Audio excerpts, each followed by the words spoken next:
Babam doğrudan gözlerimin içine baktı ve bana geçmişinden gelen aptalca bir hata olduğumu söyledi.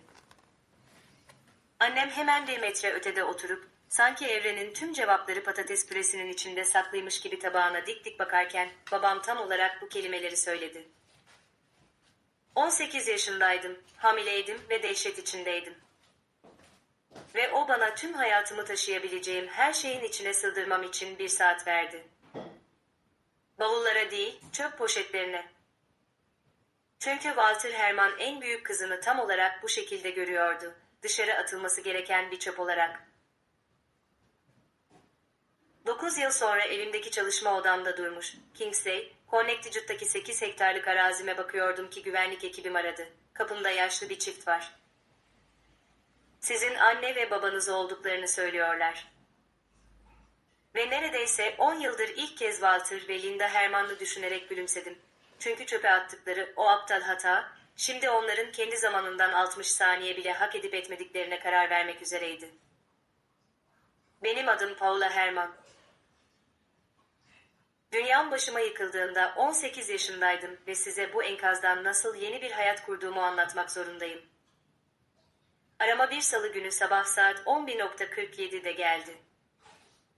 Bunu çok iyi hatırlıyorum çünkü tam o sırada 4,2 milyon dolar değerinde bir sözleşmeyi inceliyordum ve bir Walmart otoparkında arabamın içinde uyuduğum günlerden bu yana ne kadar çok yol kat ettiğimi düşünüyordum. Telefonum güvenlik hattından gelen aramayla titredi ve güvenlik müdürüm Marcus, pahalı şeyleri koruyan insanlara öğretilen o profesyonel ve nötr ses tonuyla konuştu. Hanımefendi, ana kapıda yaşlı bir çift var. Sizin ebeveynleriniz olduklarını iddia ediyorlar. Bu hafta zaten 3 kez buraya geldiler. Onları tekrar geri mi göndereyim? Çalışma odamın penceresine doğru yürüdüm. Oradan, duvardaki güvenlik monitöründen ön kapıyı görebiliyordum. Kamera sonbahar soğuğunda duran 2 figürü gösteriyordu ve girenli siyah beyaz görüntüde bile onları hemen tanıdım. Walter Hermann çok yaşlanmıştı. Onu benim kapıma getiren şeyin stresi, yüzündeki derin kırışıklıklara ve girileşmiş cildine kazınmıştı. Kilo kaybetmişti ama sağlıklı bir şekilde değil. Hani endişenin insanı içten içe bitirdiği o türden bir kilo kaybı. Sanki başka bir yerde çok önemli bir işi varmış. Sanki zamanı çok değerliymiş gibi sürekli saatine bakıyordu. Bu jestin küstahlığı, göğsümde soğuk bir şeylerin yerine oturmasına neden oldu. Annem biraz arkasında duruyordu. Hatırladığımdan daha küçük ve daha çökmüştü.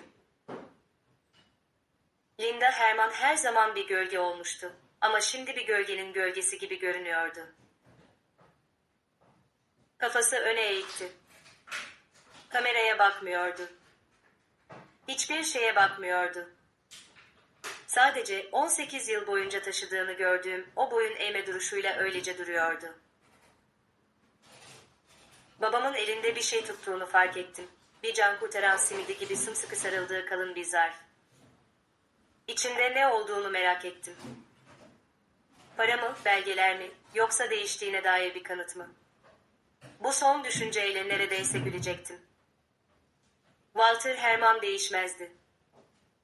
O hesap yapardı ve o zarfın içinde her ne varsa, henüz tam olarak çözemediğim bir hesabın parçasıydı. Marcus, dedim telefona. Bu hafta kaç kez buraya geldiler? Bu 4. ziyaretleri efendim. Pazartesi, çarşamba, dün ve bugün. Genelde gitmeden önce yaklaşık 40 dakika kalıyorlar. 4 kez. 9 yıl önce çöpe attıkları bir kızı beklemek için 4 kez kapıma kadar gelmiş ve orada durmuşlardı. 4 kez o kapıyı açacağımı ve onları tekrar hayatıma alacağımı ummuşlardı. Midemin bulandığını hissettim. Bu bir acıma duygusu değildi. Daha karanlık bir şeydi. Tam 9 yıldır tam olarak bu anı beklemiş olan bir şeydi. Ben hallederim, dedim Marcus'a. Bana 1 saat ver. Aramayı sonlandırdım ve monitörden ailemi izlerken pencerenin önünde durdum. Babam yine saatine baktı. Annem ise hala başını kaldırmamıştı. Onları izlediğimden hiç haberleri yoktu. Orada durdukları her saniyenin benim verdiğim bir karar olduğundan haberleri yoktu. Onları bekletme kararı.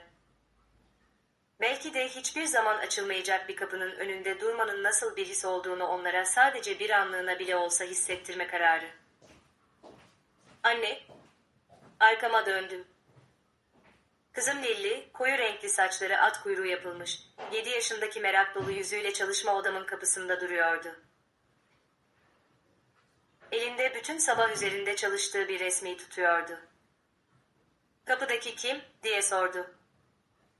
"Biri bizi ziyarete mi geldi?" Kızıma baktım. Asla bir hata olarak adlandırılmamış, asla değersiz olduğu söylenmemiş.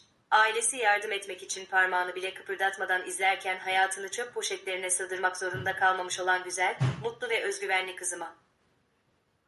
Lilli kapıdaki insanların büyük anne ve büyük babası olduğunu bilmiyordu. Onların varlığından bile haberi yoktu.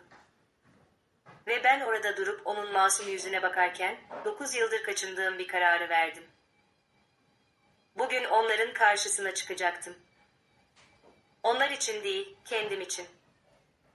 Sadece benimle konuşması gereken birkaç kişi var tatlım. Neden gidip Nathan'a resmini göstermiyorsun? Ben de birazdan geliyorum. Kapıdaki yabancıların sadece küçük bir meraktan ibaret olduğu bir hayat. Bir korku kaynağı olmadığı bir hayat. Kendisinin istenip istenmediğinden asla şüphe etmek zorunda kalmadığı bir hayat. Arkasından baktım ve kararlılığımın kırılmaz bir şeye dönüştüğünü hissettim. Ama bundan sonra ne yaptığımı size anlatmadan önce buraya nasıl geldiğimi anlamalısınız. 2 çöp poşeti ve karnında bir bebekle olan 18 yaşındaki bir kızın nasıl bu 12 milyon dolarlık malikanede duran kadına dönüştüğünü, beni çöpe atan ailenin, ben sıfırdan kendi imparatorluğumu kurarken onlarınkini 9 yıl boyunca nasıl parça parça dağılışını izlediğini. Ve neden? Sonunda kapıma gelip yardım için yalvardıklarında onlara tam olarak hak ettikleri şeyi vermeye hazırdım. Güvenlik monitörünün başına döndüm ve babamın 7. kez saatine bakışını izledim. Orada durduğu her saniyenin bilerek yapıldığından haberi yoktu. Beklenen her dakika bir mesajdı. 9 yıl önce bana kendimi hayatımdan silmem için 60 dakika vermişti. Bugün ise ona kapımda durup onu hiç içeri alıp almayacağımı merak etmesi için dakikalar verecektim. 52 dakika, 8 dakika, 1 saatten az. Lilli'nin hayatında kaçırdığı her bir yıl için bir dakika. O bu hesabı anlamayacaktı ama ben anlayacaktım.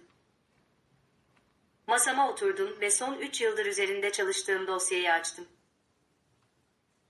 Babamın bugün bana muhtemelen anlatmak isteyeceği hikayeden bambaşka bir hikaye anlatan belgelerle, kayıtlarla ve kanıtlarla dolu bir dosya. Affedilmek için geldiğini sanıyordu. Yanlış anlaşılmalar, aile bağları ve geçmişte kalan şeyler üzerine bir hikaye uydurabileceğini sanıyordu. Gerçeği bildiğimden haberi yoktu. Para hakkındaki gerçeği, yapılan anlaşmayı ve benim ortadan kaybolmamın onun için tam olarak ne kadar değerli olduğunu. 2 milyon dolar. Walter Herman'ın hamile kızını evden atmak için kabul ettiği fiyat buydu. Problemi ortadan kalksın diye Viktor Keyman'dan alınan 2 milyon dolar. Babam benden utandığı için dışarı atılmamıştım. Birisi ona beni yanında tutmasından daha iyi bir teklif sunduğu için dışarı atılmıştım. Ve ben 9 yıl boyunca onun gözlerinin içine bakıp tam olarak neyi kaybettiğini anlamasını sağlayacak türden bir başarı inşa etmiştim. Dakikalar geçiyordu. Ara sıra monitöre bakıyor ve ailemin ağırlıklarını bir ayaktan diğerine verdiklerini görüyordum. Duymadığım kelimeler fısıldıyorlar ve belki de umut ifade eden yüzlerle eve doğru bakıyorlardı. Annem bir noktada doğrudan kameraya baktı ve bir an için onu izlediğimi görebileceğini sandım ama bu imkansızdı. O sadece bir merceğe, bir teknoloji parçasına, kendisiyle korumadığı kızı arasındaki engele bakıyordu.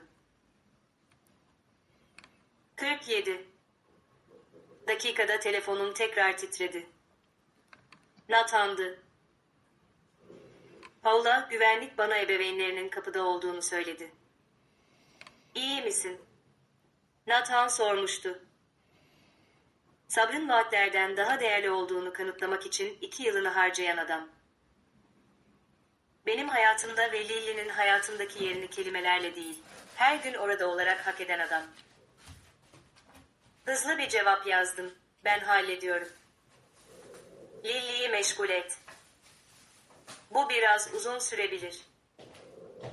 Cevabı anında geldi. İhtiyacın olursa buradayım. Ne karar verirsen ver, arkandayım. Nathan buydu işte. Yargılama yok, baskı yok. Sadece sakin ve sarsılmaz bir varlık. Ondan önce gelen her erkeğin tam tersi.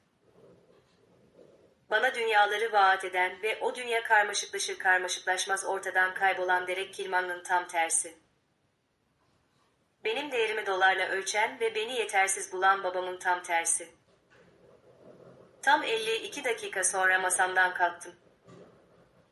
Aynada kendimi kontrol ettim. Kapının yanındaki aynada, kibirden değil, stratejik olarak. Sade ama pahalı giyinmiştim. Kendini belli etmek zorunda olmayan o sessiz zenginlik türü. Markalar ve logolarla değil, duruş ve mevcudiyetle konuşan türden bir başarı. Babamın ne hale geldiğimi görmesini istiyordum. Bu kapıya doğru attığım her adımın, görmezden gelemeyeceği bir mesaj olmasını istiyordum. Lily'ye birazdan döneceğimi söyledim ve evimin, kendi zekam ve çabamla kazandığım parayla satın aldığım malikanenin dış kapısından çıktım. Walter veya Linda Herman'dan tek $1 bile gelmemişti. Tek bir başarı bile onların desteği üzerine kurulmamıştı. Sahip olduğum her şeyi, onların yerle bir ettiği şeylerin küllerinden kendimi inşa etmiştim. Dış kapımdan ana kapıya giden yol uzundu. Beni gelirken görmelerine yetecek kadar uzun. Arkamdaki evi görebilmelerine yetecek kadar uzun. Bahçeler, yaratılmasında hiçbir paylarının olmadığı bir hayatın kanıtlarıydı. Bilerek yavaş yürüdüm, onlara beklemenin her saniyesini hissettirdim. Bu anı kontrol edenin ben olduğumu anlamalarını sağladım. Kapıya ulaştığımda durdum. Demir parmaklıklar aramızda sağlam ve hareketsiz duruyordu. Benim kontrol ettiğim bir sınır. Babam hemen dikleşti ve yüzünde acı verici görünen bir gülümseme denedi. Annem sonunda gözlerini kaldırdı ve gözlerinin kırmızı olduğunu görebiliyordum. Yakın zamanda, belki de günlerce ağlamıştı. Uzun bir an boyunca hiçbirimiz konuşmadık. Sessizliğin uzamasına izin verdim. Önce onların kırılmasını istedim. Bana tam olarak kim olduklarını gösterdikten 9 yıl sonra, şimdi kim olduklarını görmek istiyordum. Sonra önce babam kırıldı. Elbette öyle yapacaktı. Walter Herman beklemekte hiçbir zaman iyi olmamıştı. Kontrolün kendisinde olmadığı hiçbir şeyde iyi olmamıştı. Paula, dedi ve sesi hatırladığımdan daha pürüzlüydü, bir şeylerden yıpranmıştı. Bizi kabul ettiğin için teşekkürler. Uzun zamandır seninle konuşmak istiyorduk. Açıklamamız gereken şeyler var. Cevap vermedim. Sadece ona baktım. Konuşmaya devam etmesine, az önce kazmaya başladığı o çukuru kazmasına izin verdim. Boğazını temizledi ve devam etti. Ezberlediği konuşma, sanki aynanın karşısında çalışmış ama perde açılır açılmaz kelimelerin yarısını unutmuş gibi dökülüverdi. Aileden, yanlış anlaşılmalardan, geçmişin geçmişte kaldığından ve ileriye bakmanın öneminden bahsetti. Hatalar yaptığını, herkesin hata yaptığını söyledi.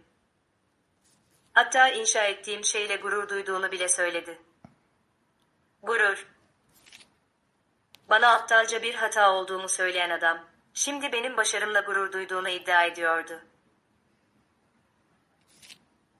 Bu gösteri o kadar şeffaftı ki, eğer bu kadar acınası olmasaydı komik olabilirdi.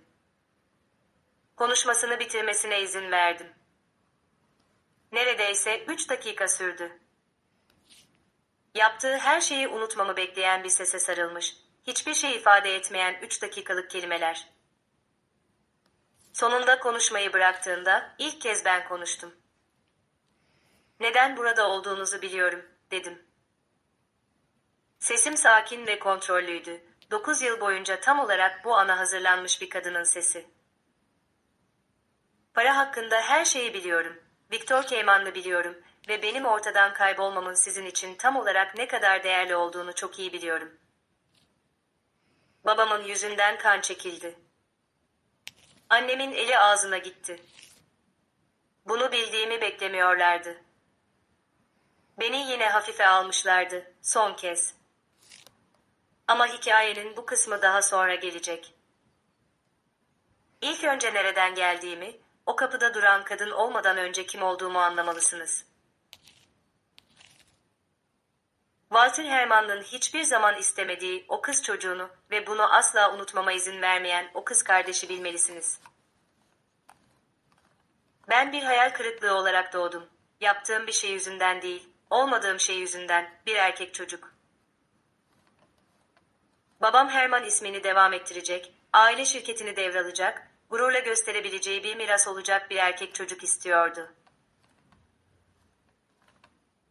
Bunun yerine beni buldu. Ve hemşirenin "bu bir kız" dediği andan itibaren Walter Herrmann hislerini açıkça belli etti. Doğduktan sonra 3 gün boyunca beni kucağına almadı. Bir hastane beşiğinde yattığım o 3 gün boyunca annem, bunu anlayamayacak olan bir yeni doğana özürler fısıldadı. "Ona istediğini veremediğim için özür dilerim," dedi. Daha sonra beşiğimin başında konuşulan ilk kelimelerin bunlar olduğunu öğrendim. "Dünyaya hoş geldin" ya da "seni seviyoruz" değil, varlığım için bir özür. Babasının 1962'de kurduğu bir otomobil bayisi zinciri olan Hermann Motors'u vardı. Bu şirket bir oğula, işi öğrenecek, imparatorluğu büyütecek ve ismi bir sonraki nesle taşıyacak bir Hermann oğluna devredilmeliydi. Bunun yerine ben geldiğimde, babam buna bir yazım hatasıymış gibi davrandı. Eğer yeterince umursamıyormuş gibi yaparsa üstesinden gelinebilecek bir hata gibi. En eski anılarım, onun dikkatini çekme çabalarımdır. 4 yaşında olduğumu, yaptığım bir resimle çalışma odasının kapı eşiğinde durduğumu hatırlıyorum. Ailemizin bir resmi, kocaman gülümseyen çöp adamlar. Çocukların, ebeveynlerinin henüz mükemmel olduğuna inanırken çizdikleri türden bir şey. Görsün diye resmi havaya kaldırdım. Küçük kalbim umutla çarpıyordu. Belki 2 saniye kadar baktı. "Bu güzel," dedi ve tekrar kağıtlarına döndü. O resim hiçbir zaman buzdolabının üzerine asılmadı. Ertesi gün onu çöpte buldum. Kendime onun meşgul olduğunu söyledim. Çocuklar bunu yapar. Aslında sevmeleri gereken insanlar için bahaneler uydururlar. Ama daha o zaman bile bir yanım bir şeylerin yanlış olduğunu, bana bakışının babaların kızlarına bakması gereken şekilden farklı olduğunu anlamıştı. Gözlerinde hiçbir sıcaklık, hiçbir gurur yoktu. Sadece bir tür yorgun kabulleniş vardı. Sanki ben kabul ettiği ama hiçbir zaman çözemediği bir problemmişim gibi. Daha sonra ben 2 yaşındayken Miranda doğdu ve her şey değişti. Bir kızının daha olmasının babamın hayal kırıklığını 2'ye katlayacağını düşünürdünüz. Ama Walter Herrmann, uyum sağlama konusunda bir numaraydı.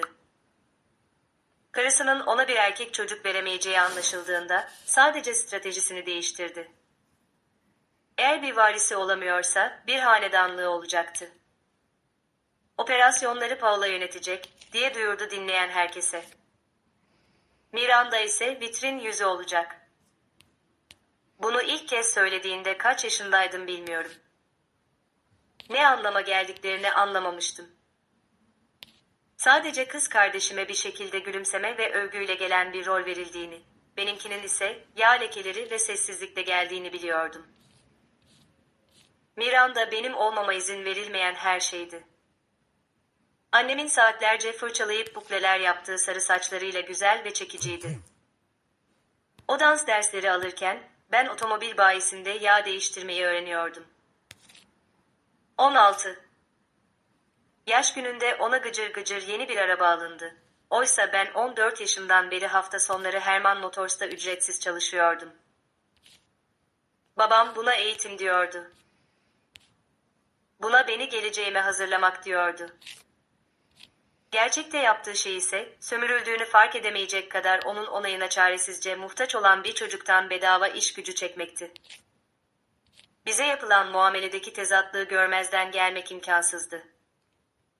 Eve hep en yüksek notları getirirdim. Babam karneye şöyle bir bakar ve güzel, zaten beklenen buydu, derdi. Miranda bir dans gösterisinden katılım belgesi getirirdi ve aniden kutlamak için yemeğe çıkardık.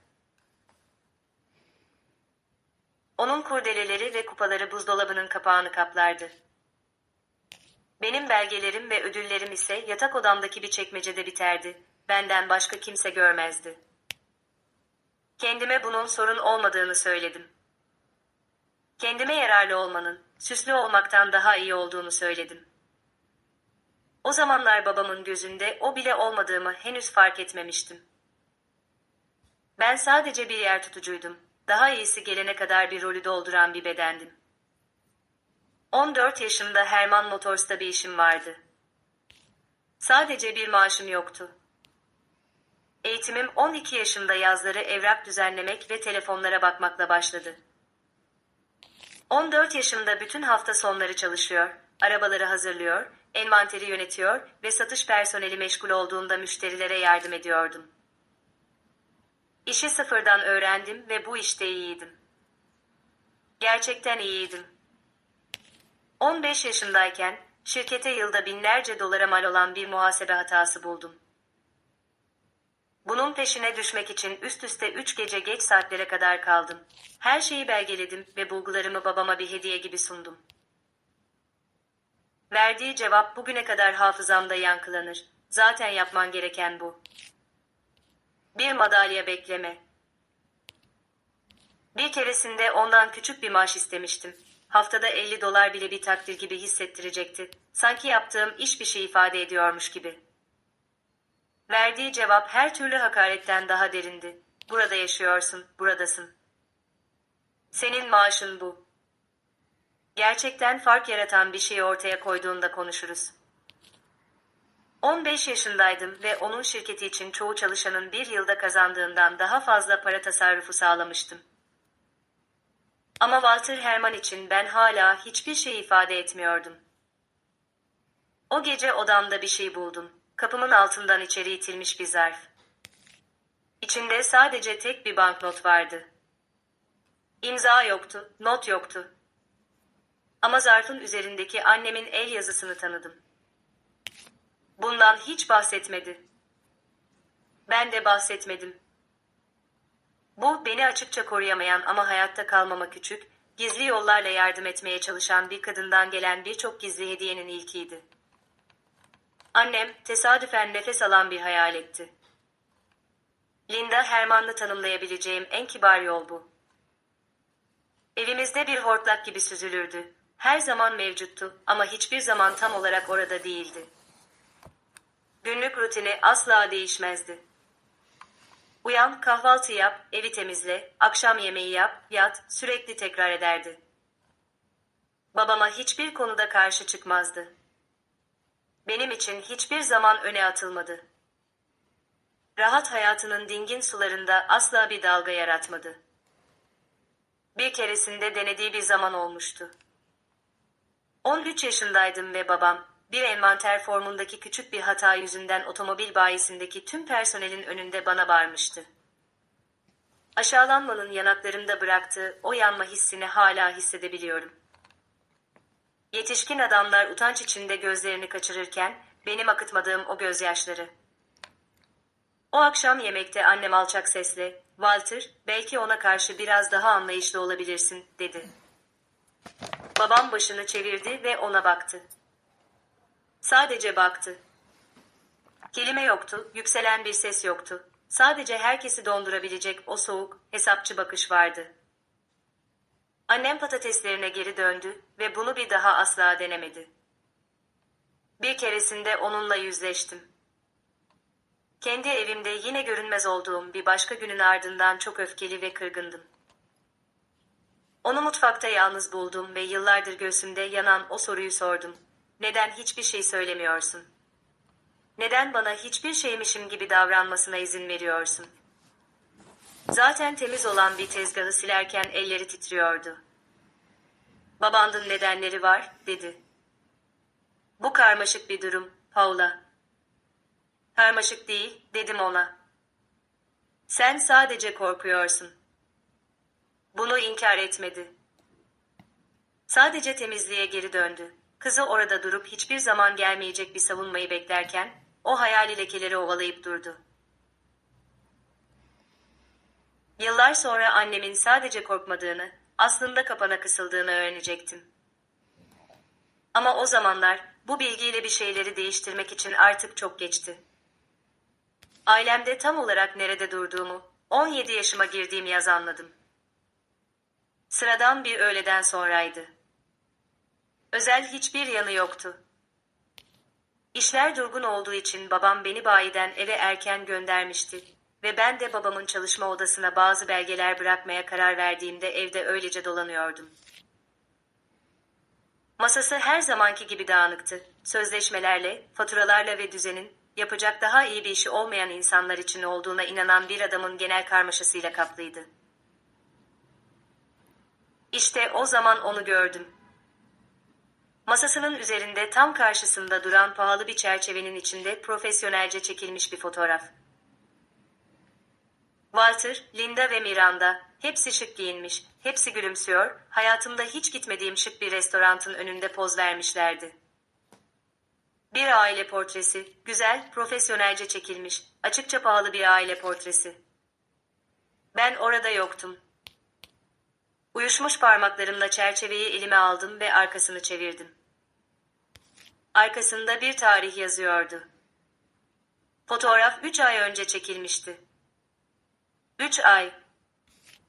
Bir aile portresi sipariş etmişler, şık giyinmişler, fotoğrafçıya gitmişler, kamera için gülümsemişlerdi ve hiç kimsenin bunu bana söylemek aklına gelmemişti. Kimse beni dahil etmeyi düşünmemişti çünkü ben gerçekten aileye ait değildim. Ben sadece yardımcı elemandım. Arkamdan Miranda'nın sesi geldi. Hayret, bunu bulmuşsun. Arkamı döndüm. Kız kardeşim, yıllar içinde mükemmelleştirdiği o sıradan acımasızlıkla kapı eşiğine yaslanmıştı. Dudaklarının kenarında hafif bir gülümseme oynaşıyordu. Babam ofisi için güzel bir fotoğraf istiyordu, diye açıkladı. Senin doğru estetiğe sahip olmadığını söyledi. Kelimeleri sanki yabancı bir dildeymiş gibi kendi kendime tekrarladım. Miranda omuz silkti. Bilirsin işte, sen her zaman iş kıyafetleri içindesin. Yorgun görünüyorsun. Bu senin suçun değil. Sadece fotojenik değilsin. Sanki sadece havadan sudan bahsetmiş gibi çekip gitti. Orada durdum, o fotoğrafı elimde tuttum, babamın gülümsemesine baktım. Bana hiçbir zaman yönelttiğini görmediğim bir gülümseme. Ve göğsümde bir şeyler kırıldı. Zamanla bir depreme dönüşeceğini o an bilmediğim küçük bir şey. Fotoğrafı tam olarak bulduğum yere geri koydum. Bundan hiç kimseye bahsetmedim ama babamın sevgisini hiçbir zaman hak edeceğime inanmaktan vazgeçtim. Bazı kapılar sadece tek bir taraftan kilitlenebilir. O yılki Şükran Günü yemeği, görmemeye çalıştığım her şeyi doğruladı. Akrabalar ziyarete gelmişti. Yılda bir kez ortaya çıkan, çok fazla yiyen ve normal bir aileymişiz gibi davranan teyzeler, amcalar ve kuzenler. Amcalarımdan biri, yetişkinlerin gençlere söyleyecek başka bir şey bulamadıklarında yaptıkları gibi, gelecek planlarımızı sordu. Babam hiç tereddüt etmedi. Miranda pazarlama okuyacak, diye gururla duyurdu. Markamızın ülke çapında parlamasını sağlayacak. Paula arka plandaki işleri halledecek. Birinin sıkıcı işleri yapması gerekiyor. Miranda da dahil olmak üzere herkes güldü. Masadan kalkmak için izin istedim ve kimse gittiğimi fark etmedi. O gecenin ilerleyen saatlerinde kız kardeşimle yüzleştim. Neden onun benim hakkımda söylediği her şeye katılıyorsun? Miranda sanki gökyüzünün neden mavi olduğunu soruyormuşum gibi gerçek bir şaşkınlıkla bana baktı. Çünkü bu doğru, dedi. Paula, kuralları ben koymuyorum. Babam senin sadece ben devralacak yaşa gelene kadar burada olduğunu söylüyor. Üzgünüm ama durum bu işte. Bunu herkesin bildiği bir gerçekmiş gibi söyledi. Sanki benden başka herkes son kullanma tarihinden haberdarmış gibi. Mezuniyet yılımda babamın haberi olmayan planlar yapmaya başladım. Westbrook'tan çok uzaklardaki üniversitelere başvurdum. Hiç kimsenin Herman Motors'u, Walter Herman'lı ya da onun hayal kırıklığı yaratan büyük kızını duymadığı okullara. Annemin gizlice bana verdiği her bir doları biriktirdim ve nakit parayı, kaçış için malzeme biriktiren bir mahkum gibi yatağımın altındaki bir kutuda sakladım. Özgürlükte belki ilk birkaç ayı atlatmaya yetecek kadar bir para. Bir hayat kurmak için yeterli değildi ama bir şeydi işte. Uzaklaşmanın, babamın işi, adı veya varlığıma olan o isteksiz tahammülü olmadan da başarılı olabileceğimi kanıtlamanın hayalini kuruyordum.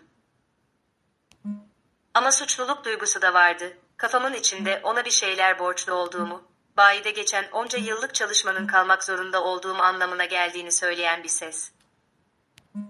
Yararlı olmaya devam etmek, bir gün bir şekilde nihayet yeterli olabileceğimi umut etmeye devam etmek. Her şeyin değiştiği geceden önceki gece, annem kapımın altından son bir zarf daha itti. İçinde 500 dolar ve onun titrek el yazısıyla yazılmış bir not vardı. Her ihtimale karşı. Seni seviyorum, annen. Yıllardan beri bana bu kelimeleri yazdığı ilk seferdi.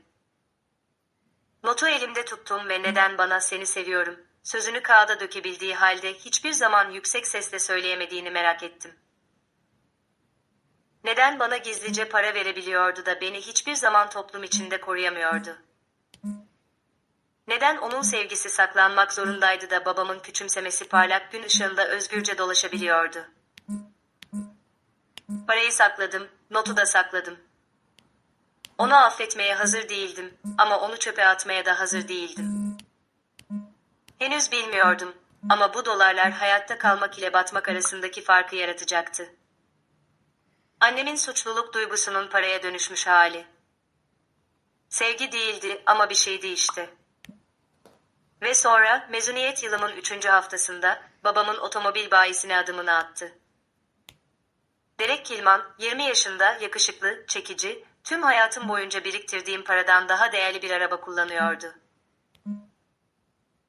Benimle bir insanmışım gibi, konuşmaya değer biriymişim gibi konuştu. Adımı sordu ve verdiğim cevabı gerçekten dinledi.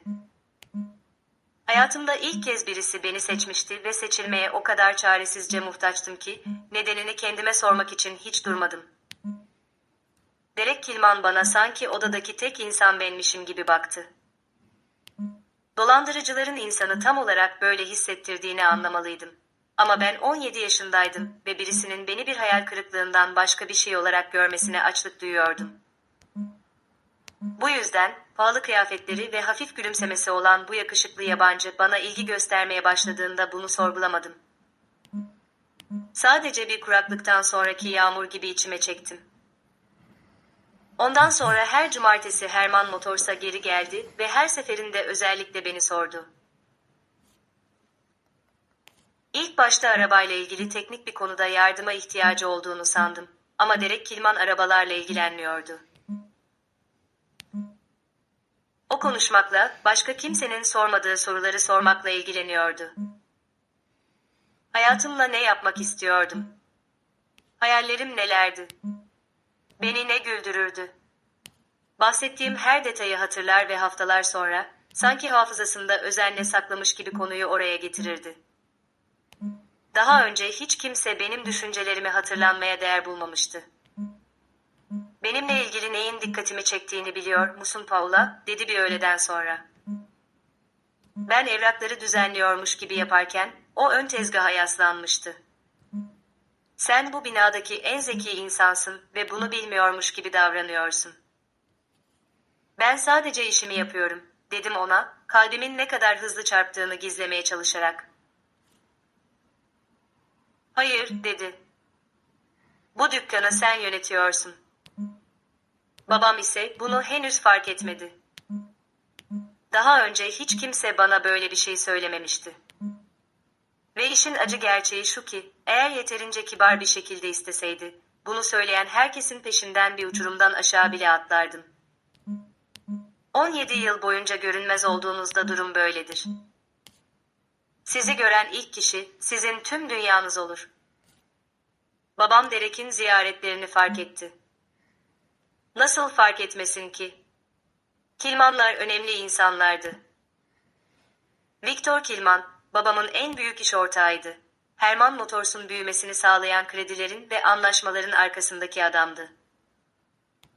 Walter, Victor'un oğlunun kendi otomobil bayisinde vakit geçirdiğini görünce, daha önce hiç yapmadığı bir şeyi yaptı.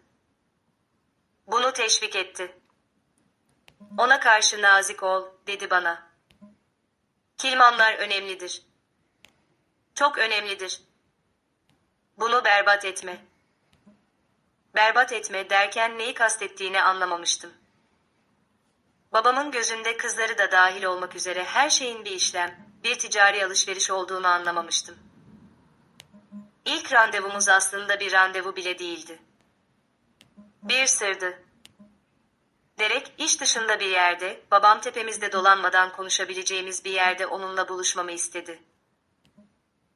Ama bunu gizli tutma konusunda çok titizdi. Babalarımız birlikte iş yapıyor, diye açıkladı. Eğer bu yürümezse işler karmaşıklaşabilir. Şimdilik bunu aramızda tutalım. Bu mantığı kabul ettim çünkü kabul etmek istiyordum. Çünkü alternatif, cevaplanmasını istemediğim sorular sormak olacaktı. Westbrook'un 30 dakika dışındaki bir restoranda buluştuk. Kimsenin Herman veya Kilman ismini bilmediği, ikimizin de geldiği o karmaşık dünya hakkında hiçbir şey bilmediği bir yerde. O ilk gece 3 saat boyunca her şey hakkında, hiçbir şey hakkında, bizi insan yerine birer mal varlığı olarak gören ailelerin içinde kapana kısılmışlık hissi üzerine konuştuk. Derek bana babasının talepkar ve soğuk olduğunu, Victor'un ona sevilen bir oğul gibi değil de tahtada hareket ettirilen bir satranç taşı gibi davrandığını anlattı. Bu duyguyu o kadar iyi anlıyordum ki, sanki ana dilimi konuşan birini bulmuş gibi hissettim. İkimiz de zor babaların çocuklarıydık. İkimiz de hiçbir zaman seçmediğimiz beklentilerden kaçmaya çalışıyorduk.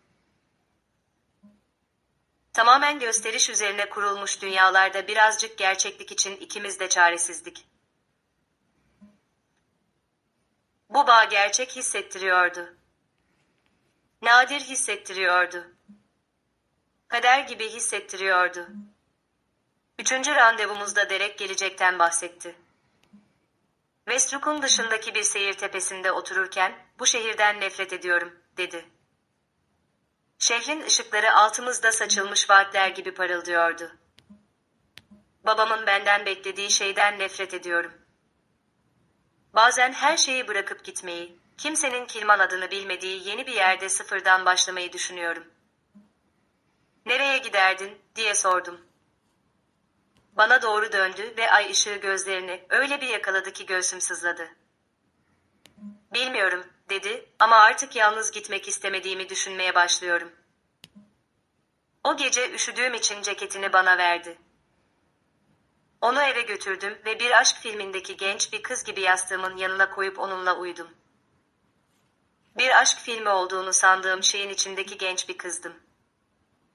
Aslında bunun iyi ışıklandırılmış bir korku filmi olduğunu henüz bilmiyordum. İlişkimizin 3. ayında rahatsız edici bir şey fark ettim. Derek'in hayatından tek bir insanla bile tanışmamıştım. Ne arkadaşları, ne ailesi, ne de onun sürekli anlattığı o geleceğin gerçekten var olduğunu doğrulayabilecek herhangi biri. Sadece gizli yerlerde ve çalınmış anlarda buluşan biz ikimiz, bir balonun içinde yaşıyorduk. Bir akşam soruyu nazikçe sordum. Annenle veya arkadaşlarınla ne zaman tanışabilirim? Yakında, dedi Derek hemen. Babam son zamanlarda çok zorluk çıkarıyor. Zamanlama doğru değil. Bu bahaneyi kabul ettim çünkü saklanmaya alışıktım, rahatsız olmaya alışıktım. Bir erkeğin ilişkimizi gizli tutmak istemesi bana bir tehlike işareti, kırmızı bayrak gibi gelmemişti. Normal hissettirmişti. Tüm hayatım göz önünde olmamak, dalga yaratmamak ve yer kaplamamak üzerine kuruluydu. Derek sadece her zaman yaptığım şeyi yapmamı istiyordu. Ama görmek isteseydim tehlike işaretleri oradaydı. Derek hiçbir zaman benim evime gelmedi, annemle hiç tanışmadı. Bahanesi hep aynıydı, baban öğrenirse işi tuhaflaştırır. Bunu halka açıklamaya hazır olana kadar bekleyelim. En kötü an bir yardım etkinliğinde yaşandı. Babam odada dolaşmam, gülümsemem, cana yakın olmam ve Herman Motors'u iyi değerlere sahip bir aile şirketi gibi göstermem için beni oraya sürüklemişti. Bu etkinliklerden nefret ederdim ama gitmek zorundaydım çünkü reddetmek bir seçenek değildi. Ordör masasının yakınında dururken odanın tam diğer tarafında Derek'i fark ettim. Genç profesyonellerden oluşan bir gruplaydı ve birinin söylediği bir şeye gülüyordu. Yanında sarışın bir kadın duruyordu ve sanki bunu binlerce kez yapmış gibi doğal bir aşinalıkla onun koluna dokunuyordu. Midem alt üst oldu. Odanın diğer ucundan Derek ile göz göze geldik. Bana baktığını ve sonra gözlerini kaçırdığını gördüm. Bütün akşam beni tanıdığını belli etmedi. Bir kez bile kimse bakmadığında küçük bir el sallama bile yapmadı. Daha sonra attığı mesaj her şeyi açıklıyordu. Üzgünüm, gizliliğimizi riske atamazdım. Bunu anlıyorsun, değil mi? Anlıyordum, çünkü problem buydu. Tüm hayatımı neden saklanmam gerektiğini anlamakla geçirmiştim. Derek bana bunu kabul etmem için sadece daha hoş bir neden sunmuştu. Beni uyarmaya çalışan bir kişi vardı. Rita, Herman Motors'ta çalışıyordu. 15 yıldır oradaydı ve o kapılardan giren her şeyi ve herkesi görmüştü. 45 yaşındaydı, nasırlı elleri, dost canlısı gözleri vardı ve saçmalıklara hiç tahammülü yoktu. Derek birkaç ay boyunca ziyarete geldikten sonra bana farklı bakmaya başladı. Yalnız olduğumuzda küçük imalarda bulundu. Ona dikkat et tatlım. Kilmanlar göründükleri gibi değiller. Uyarılarını kulak ardı ettim çünkü gençtim. Aşıktım ve kesinlikle en iyisini bildiğimden emindim. Derek farklıydı. Derek beni anlıyordu. Derek beni seviyordu. Bir öğleden sonra Rita mola odasında beni kenara çekti. Yüzü savunma mekanizmamı anında devreye sokacak kadar ciddiydi. Bunu sadece bir kez söyleyeceğim çünkü birinin bunu yapması gerekiyor, dedi. Derek Kilman 3 yıldır bu bayiye geliyor. Sen onun büyülediği ilk kız değilsin. Neden bahsettiğini bilmiyorsun, dedim ona. Ben bu tip çocukları tanırım, diye devam etti Rita hiç istifini bozmadan. Zengin, canı sıkılmış ve eğlence arayan tipler. Ve eğlencesi bittiğinde. Cümleyi tamamlamadan yarıda kesti. Derek öyle biri değil, diye direttim. O beni seviyor. Rita bana o zamanlar anlamadığım ama şimdi tamamen anladığım hüzünlü bir gülümseme sundu. Umarım haklısındır tatlım. Gerçekten umarım. 2 hafta sonra işten ayrıldı ve torunlarının yanında olmak için Florida'ya taşındı. Ona her konuda haklı olduğunu söyleme fırsatım hiçbir zaman olmadı. 5. ayda Derek geleceği parlak renklerle çizmeye başladı. Evlilik, çocuklar, babalarımızdan ve onların beklentilerinden çok uzaklarda bir ev. Hazır olduğumuzda bunu doğru düzgün yapacağız, diye söz verdi. Sadece bizim olduğumuz, güzel bir yerde küçük bir tören. Babasının batı yakası işlerini devralmaktan, Kaliforniya'ya taşınmaktan ve yeni bir hayata başlamaktan bahsediyordu. Yapay bir samimiyetle yumuşayan gözleriyle, "Bir gün çocuklarım olsun istiyorum," diyordu. 2, belki 3 tane. Bizim büyüdüğümüz gibi olmayan, gerçek bir aile. Her kelimesine inandım. Bu sözleri günlüğüme yazdım ve zor günlerimde kendi kendime okudum. Çocuklarımızı, evimizi, birlikte geçireceğimiz hayatı hayal etmeye başladım. Kurduğum kaçış planının sonunda bir şekli ve hedefi vardı. Derek ile özgürce Kaliforniya'da olmak. İlişkimizin 5. ayı için bana bir kolye hediye etti. Gümüş, narin ve ışığı yakalayan küçük bir yıldız ucu vardı. "Çünkü sen benim kutup yıldızımsın," dedi onu boynuma takarken. "Sen benim doğru yürüdüğüm şeysin." Ağladım. O ana kadar hayatımın en mutlu anıydı.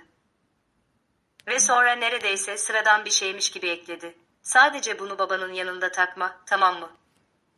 "Henüz değil." Kolyeyi tişörtümün altına, tam kalbimin üzerine sakladım. Saklamam gereken bir sır daha. 6 ay boyunca onu her gün taktım. Kimse onu görmedi, tıpkı kimsenin ilişkimizi görmediği gibi. Bunun romantik olduğunu düşündüm. Bunun bir uyarı olduğunu fark etmedim. 6. ayda işler değişmeye başladı. İlk başta neredeyse fark edilmeyen küçük değişiklikler. Derek'in dikkati daha çok dağınıktı. Sürekli telefonuna bakıyor, onu görünüşe göre sinirlendiren aramaları cevaplamak için uzaklaşıyordu. "Hep iş güç işte," diyordu. "Babam işleri zorlaştırıyor." Bu aramalardan döndüğünde enerjisinin farklı olduğunu fark ettim. Bazen öfkeli görünüyordu, bazen ise suçluluk duyuyor gibiydi. Bazen bana anlamlandıramadığım bir ifadeyle bakıyordu. Tam önümde duruyor olsa bile sanki çoktan başka bir yerdeymiş gibi hissettiren bir şeydi bu. Bir akşam her zamanki buluşma yerimize erkenden gittim. Arabası zaten oradaydı, penceresi indirilmişti ve ben yaklaştıkça telefonda konuştuğunu duyabiliyordum. Orada olduğumu belli etmeliydim. Bunun yerine kulak misafiri oldum. "Biliyorum, biliyorum," diyordu. "Ben hallederim. Hiçbir şeyden şüphelendiği yok. Bana sadece birkaç hafta daha ver." Sonra beni gördü. Yüzünde daha önce hiç görmediğim bir ifade gelip geçti. Soğuk ve hesapçı bir şey. Sonra o gülümseme geri geldi. Her zamanki gibi pürüzsüzce. "Hey, erkencisin." Sadece babamdı işte. Her zamanki gibi baş belası. O kadının kim olduğunu sormak istedim. Hiçbir şeyden şüphelendiği yok, kelimeleri için bir açıklama talep etmek istedim. Ama soruyu içime gömdüm. Çünkü alternatif, beni şimdiye kadar seçmiş olan tek kişiyi kaybetmek olacaktı. Soruyu o kadar derine gömdüm ki, neredeyse kendimi bunu hiç duymadığıma inandırdım. Hamile olduğumu bir salı öğleden sonrasında öğrendim. Testi, birisi beni görüp de babama anlatır diye duyduğum panik dolu bir korku yüzünden 2 kasaba ötedeki bir eczaneden almıştım. Testi bir benzincinin tuvaletinde yaptım çünkü evde bunu riske atamazdım. O kırlı zeminde oturdum, 2 pembe çizgiye dik dik baktım ve tüm dünyamın ortadan 2'ye bölündüğünü hissettim. Hesap kafamın içinde durmaksızın dönüp duruyordu. 18 yaşında, mezuniyet yılında, kendine ait hiç parası olmayan, beni henüz hiç kimseyle tanıştırmamış bir adamla gizli bir ilişki yaşayan biri. Beni zaten değersiz gören bir aile. Hiçbir şeyim yoktu, hiçbir şeyden de azdım. 2 pembe çizgim ve az önce enkaz haline gelmiş bir geleceğim vardı. O gece Derek'i aradım. Sesim tuhaf gelmiş olmalı ki, onun o sinirli hali anında endişeye dönüştü. "Ne oldu?" "Sesin tuhaf geliyor." "Seni görmem lazım," dedim. Bu akşam. Lütfen. Tamam, dedi. Bizim yerimizde, saat 20.00'de. Bu telefon görüşmesiyle Derek'le buluşma arasındaki o 6 saatte, onun verebileceği 100 farklı tepkiyi hayal ettim. Öfke, korku, inkar, terk edilme.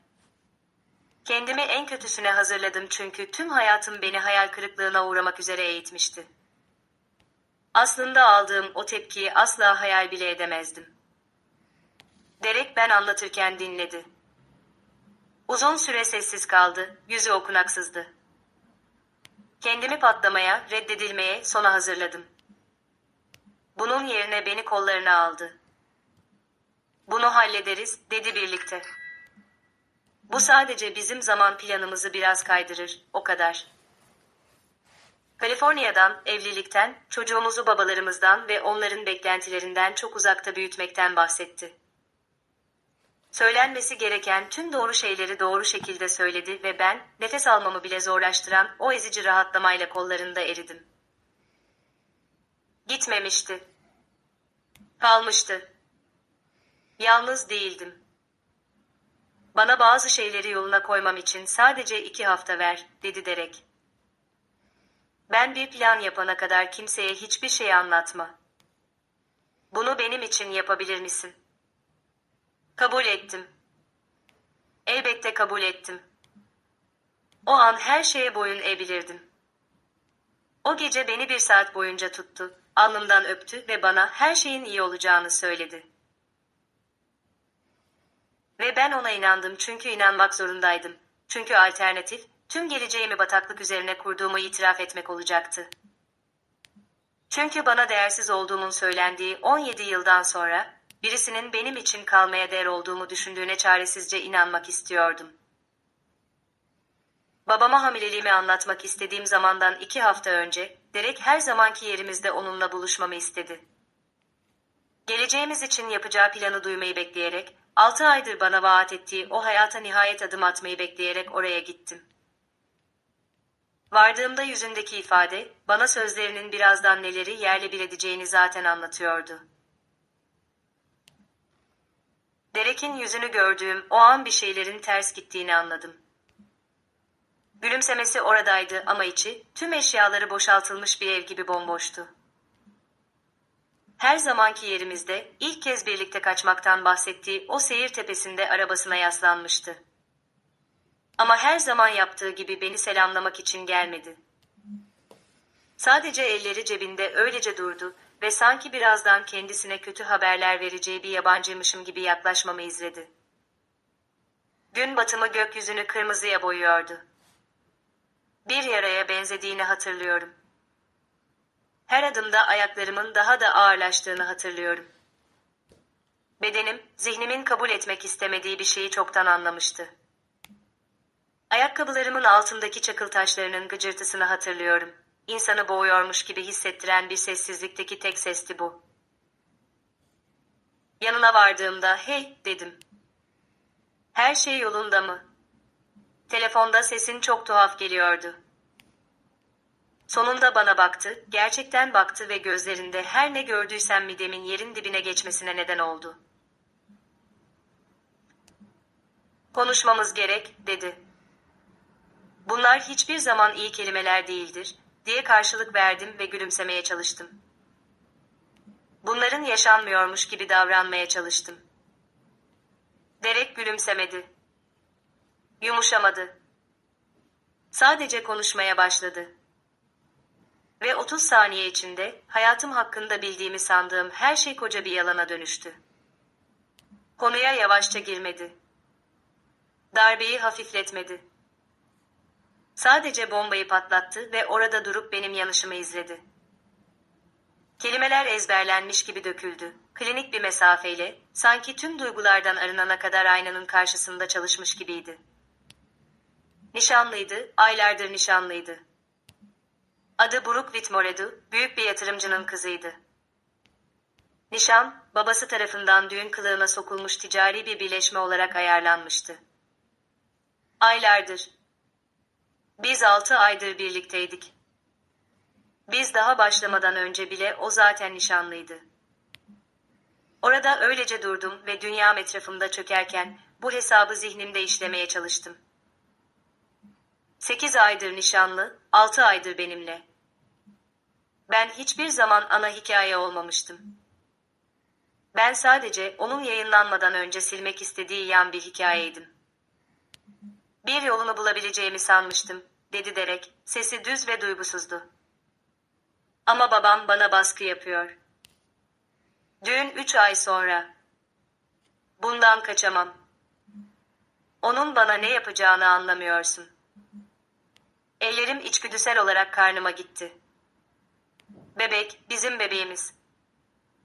2 hafta önce o kadar parlak renklerle çizdiği o gelecek. Ben hamileyim Derek. Kelimeleri sanki bir şeyleri değiştirebilirlermiş gibi, sanki içine düştüğü o kabustan onu uyandırabilirlermiş gibi söyledim. Senin çocuğuna. Gözlerini kaçırdı. Hamileliğim doğrudan yüzleşmek istemediği bir rahatsızlıkmış gibi gerçekten gözlerini kaçırdı. Biliyorum, dedi. Üzgünüm ama bu, öylece sırtımı dönüp gidemeyeceğim bir şey. Brocco ailesi, babam. Beni mahvederler. Bunu sessizce halletmen gerek. Babam öğrenmemeli. Halletmek. Sanki bebeğimiz halının üzerindeki bir lekeymiş gibi. Sanki içimde büyüyen o can, önemli birisi fark etmeden önce temizlenmesi gereken bir karmaşaymış gibi. Ve sonra bunu gördüm. Maske düştü ve 6 aylık yaşantımda asla göremediğim bir şeyi açığa çıkardı. Bana dünyaları vaat eden o büyüleyici sevgili gitmişti. Onun yerine soğuk, talepkar ve bu konuşmamın bu kadar uzun sürmesinden hafifçe rahatsız olmuş biri vardı. Saatine baktı, ben orada durup ağlarken, orada durup ona verdiği sözleri hatırlaması için yalvarırken, o gerçekten saatine baktı. Daha önemli bir şeye geç kalıp kalmadığını görmek için saatine bakıyordu. Gitmem lazım, dedi. Brooke beni akşam yemeğinde bekliyor. Bu isim içimi cam gibi kesti. Brooke, onun gerçek kız arkadaşı, nişanlısı. Ve onun gizli kolyesini taşıyıp Kaliforniya hayalleri kurarken, onun evine gittiği kadın. Sana biraz para göndereceğim, diye devam etti Derek. Ne karar verirsen onun için kullanırsın ama bir daha benimle iletişime geçme. Bayiye gelme. Telefonumu arama. Aramızda hiçbir şey yaşanmamış olması herkes için en iyisi. Elime uzandı. Ezberlenmiş bir cazibenin bir dürtüsü, belki de 6 ay boyunca sadık sevgiliye oynamış olmanın getirdiği bir refleks. Kendimi o kadar sertçe geri çektim ki neredeyse düşüyordum. Bana dokunma, dedim. Yüzünde bir şey belirdi. Sanırım öfke ya da belki sadece sabırsızlıktı. Bunu olması gerekenden daha fazla zorlaştırma Paula. Arabasına bindi. Sürdü ve gitti. Arkasına bakmadı. Bir kez bile. Güneş ufukta kan kaybederken ben orada tek başıma durdum ve nasıl nefes alınacağını hatırlamaya çalıştım. Bana hediye ettiği o kolye, onun için olmam gereken o kutup yıldızı, aniden göğsümde bir delik açıyormuş gibi hissettirdi. Onu boynumdan söküp kopardım ve çöken karanlığın içine fırlatabildiğim kadar uzağa fırlattım. Sonra öylece durup ağladım. Onu aramaya gitmek istedim ama bunu asla yapmayacağımı biliyordum. Eve dönüş yolculuğu bir bulanıklıktan ibaret. Direksiyonu nasıl kırdığımı, trafik ışıklarında durup durmadığımı ya da o seyir tepesiyle ailemin araba yolu arasındaki o 30 dakikaya dair hiçbir şeyi hatırlamıyorum. Sadece bir şekilde hala nefes alarak oraya vardığımı hatırlıyorum. Bunun nasıl mümkün olduğundan emin olmayarak. Ellerim o kadar çok titriyordu ki motoru zar zor durdurabildim. Arabada uzun süre oturdum ve bundan sonra ne yapmam gerektiğini bulmaya çalıştım. Derek gitmişti. Kaliforniya gitmişti. Gelecek gitmişti. 18 yaşındaydım, hamileydim ve tamamen yalnızdım. Aklıma gelen tek seçenek bunu aileme söylemekti. Belki babam öfkelenecekti ama o pratik bir adamdı. O bir iş insanıydı. Belki de bunu Keymanlardar'dan uzaklaşmak için bir fırsat olarak görecekti. Belki de nihayet beni bir anlaşmanın üstünde tutacaktı. Beni bir arada tutan bu çaresiz umutla eve girdim. Ben bildiğim anlamdaki hayatıma son verdiğimde ailem akşam yemeği yiyordu. Walter masanın başındaydı. Linda tabaklara servis yapıyordu. Miranda hayatında hiçbir şey için endişelenmek zorunda kalmamış 16 yaşındaki birinin o sıradan can sıkıntısıyla telefonunda geziniyordu. Ben içeri girdiğimde kimse başını kaldırmadı. Kimse gözlerimin neden kırmızı olduğunu ya da ellerimin neden titrediğini sormadı. Her zamanki yerime oturdum ve tabağımdaki kızartmaya dik dik baktım. Her şeyi değiştirecek o kelimeleri bulmaya çalıştım. Kendini iyi hissetmiyor musun Paula? Annemizin sesi sessizliği deldi. Solgun görünüyorsun. Miranda telefonundan başını bile kaldırmadan, bütün gün çalışıyormuş gibi yapmaktan muhtemelen yorgun düşmüştür, dedi. Babam hiçbir şey söylemedi. Sanki ben orada hiç yokmuşum gibi yemeğine devam etti. Size bir şey söylemem gerek, dedim. Sesim tuhaf çıkmıştı, içi boş, sanki başkasına aitmiş gibi. Kimse yemek yemeyi bırakmadı. Miranda kaydırmaya devam etti. Babam sanki söyleyeceğim şeyin önemli olması imkansızmış gibi daha fazla ekmeğe uzandı.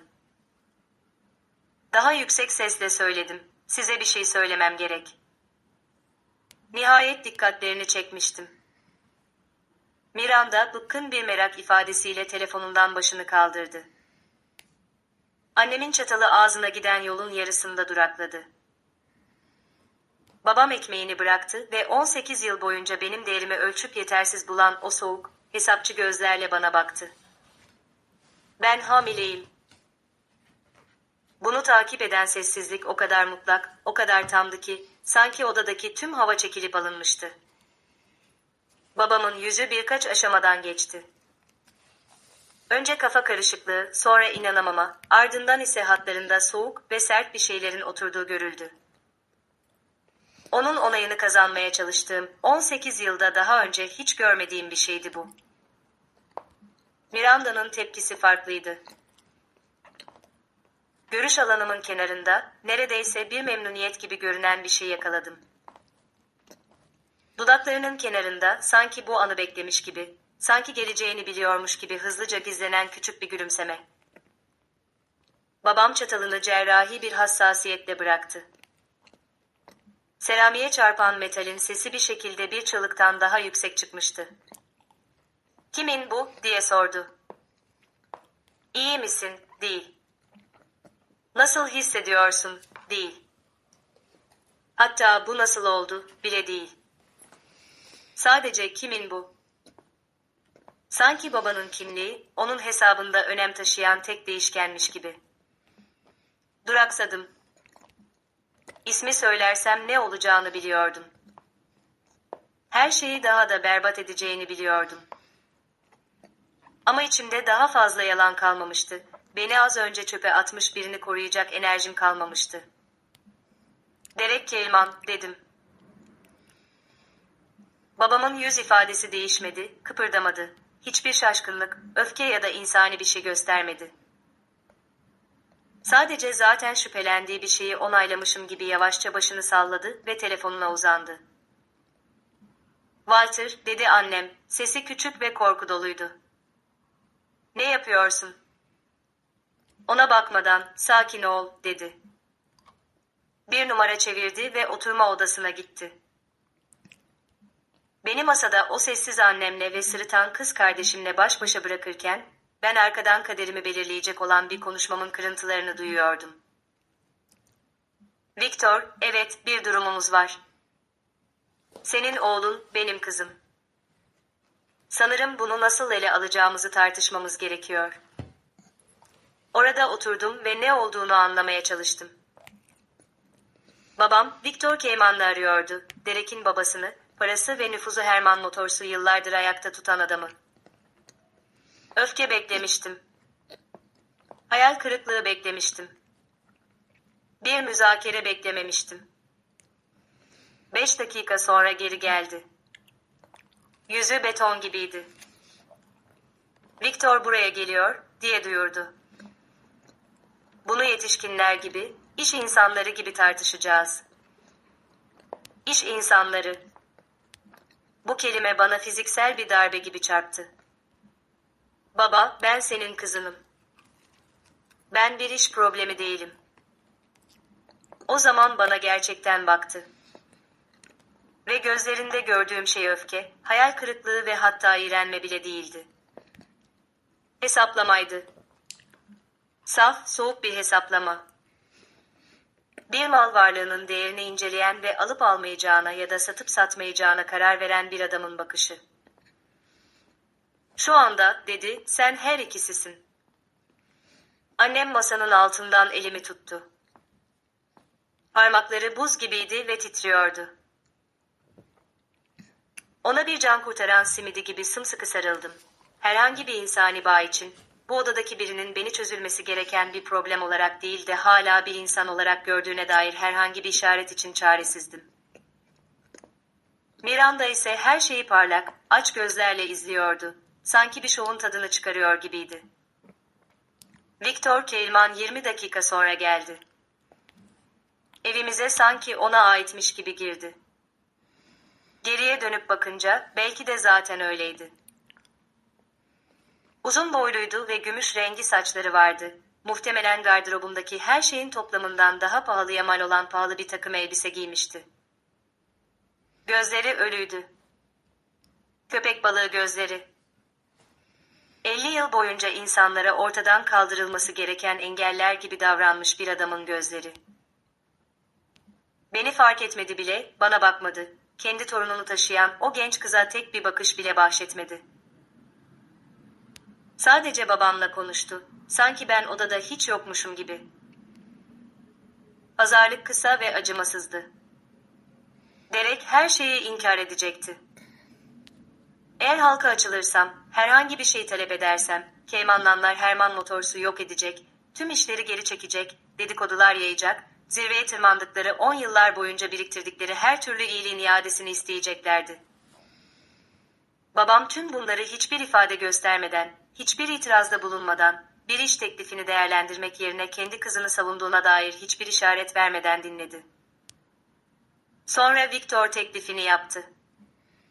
Temiz bir şekilde çıkar onu hayatından, dedi ve bunu senin için değerli kılacağım.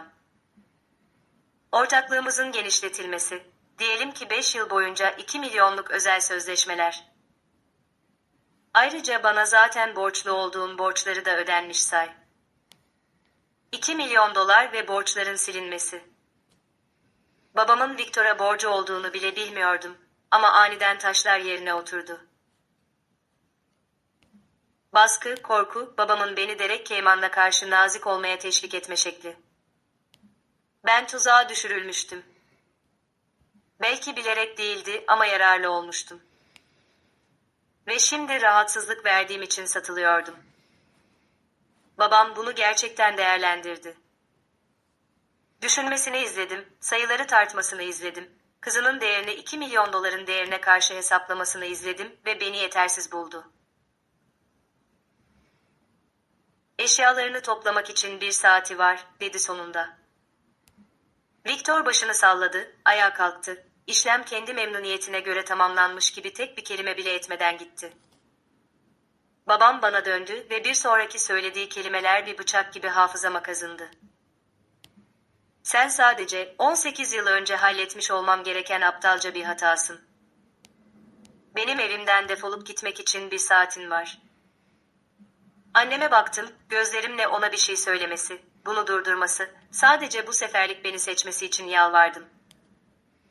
Ağzını açtı. Kalp kırıcı bir saniyeliğine konuşacağını, ayağa kalkacağını, benim için savaşacağını düşündüm. Babamın bakışları ona fiziksel bir güç gibi çarptı. Ağzı kapandı, gözleri aşağı indi, elimdeki eli gevşedi. Seçimini yine yapmıştı. Şok içinde yukarı çıktım. Babam bavulları kullanmama izin vermediği için hayatımı 2 çöp poşetine sığdırdım. Onlar bu aileye ait, dedi ve ben artık onun bir parçası değildim. Annem kapımda sadece bir kez belirdi. Elime nakit para sıkıştırdı. Gizlice biriktirdiği o acil durum parası olan dolarlar. "Özür dilerim," diye o kadar sessizce fısıldadı ki neredeyse duymuyordum. Sonra gitti.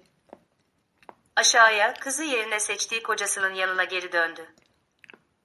Bitirdiğimde Miranda kapımda belirdi. Kollarını kavuşturmuş, akşam yemeğindeki o aynı memnun gülümsemeyle kapı eşiğine yaslanmıştı. "Haddini bilmeliydin," dedi. Cevap vermedim, veremedim. Çöp poşetlerimi merdivenlerden aşağıya taşıdım. Çoktan Victor ile genişletilmiş ortaklığı hakkında telefonda konuşan babamın yanından, gözlerinde zaferle arkamdan bakan kız kardeşimin yanından, mutfak masasında oturup boşluğa bakan annemin yanından geçip gittim. Dış kapıdan çıktığımda holdaki ayaklı saat 21.47'yi vuruyordu. Kimse hoşça kal demedi. Hayatımı arabama yükledim ve karanlığa doğru sürdüm. 18 yaşında, hamile, yalnız, silinmiş. Nereye sürdüğümü bilmiyordum. Nasıl hayatta kalacağımı bilmiyordum. Bir şey dışında hiçbir şey bilmiyordum. Çocuğumun o kapıdan çıkarken benim hissettiklerimi hissetmesine asla izin vermeyecektim. Bebeğimin büyürken istenip istenmediğini merak etmesine asla izin vermeyecektim. İçimde büyüyen o hayatı, şimdiye kadar güvendiğim herkesin beni çöpe attığı gibi asla çöpe atmayacaktım. Ev dikiz aynamda kaybolurken aklımdaki tek düşünce buydu. Göremediğim bir geleceğe doğru sürerken beni bir arada tutan tek şey. Bundan sonra ne gelirse gelsin, hayatta kalacaktım. İkimiz için de bunu yapmak zorundaydım. Evsiz ve hamile bir genç kız olarak ilk gecemi kapalı bir Walmart'ın otoparkında geçirdim. Ön camdan aya bakıyor ve yok olmanın gerçekten de babamın gösterdiği kadar kolay olup olmadığını merak ediyordum. 2 saattir hiçbir hedefim olmadan sürmüştüm. Artık evim olmayan o evle arama sadece miller koymuştum. Ta ki kendimi Hartford'da bulana kadar. Kimsenin adımı bilmeyeceği kadar uzak. Depomdaki benzinin yolculuğu çıkarabileceği kadar yakın. Kendimi herhangi bir yere girmeye ikna edemiyordum. Bir sığınağa gidip onlardan biri olduğumu kabul edemezdim. Babamın her zaman işaret edip, "Hırsın olmazsa işte böyle olursun," dediği o insanlardan biri. Bu yüzden otoparkın bir köşesine park ettim. Koltuğumu olabildiğince arkaya yatırdım ve uyumaya çalıştım. Uyku gelmedi. Her ses bir tehditti. Her gölge bana doğru yaklaşan biriydi. Yanımdan geçen her araba, babamın bir şekilde beni bulması ve bu silme işlemini tamamlaması için birilerini gönderdiği korkusuyla koltuğumda daha da derinlere büzülmeme neden oluyordu.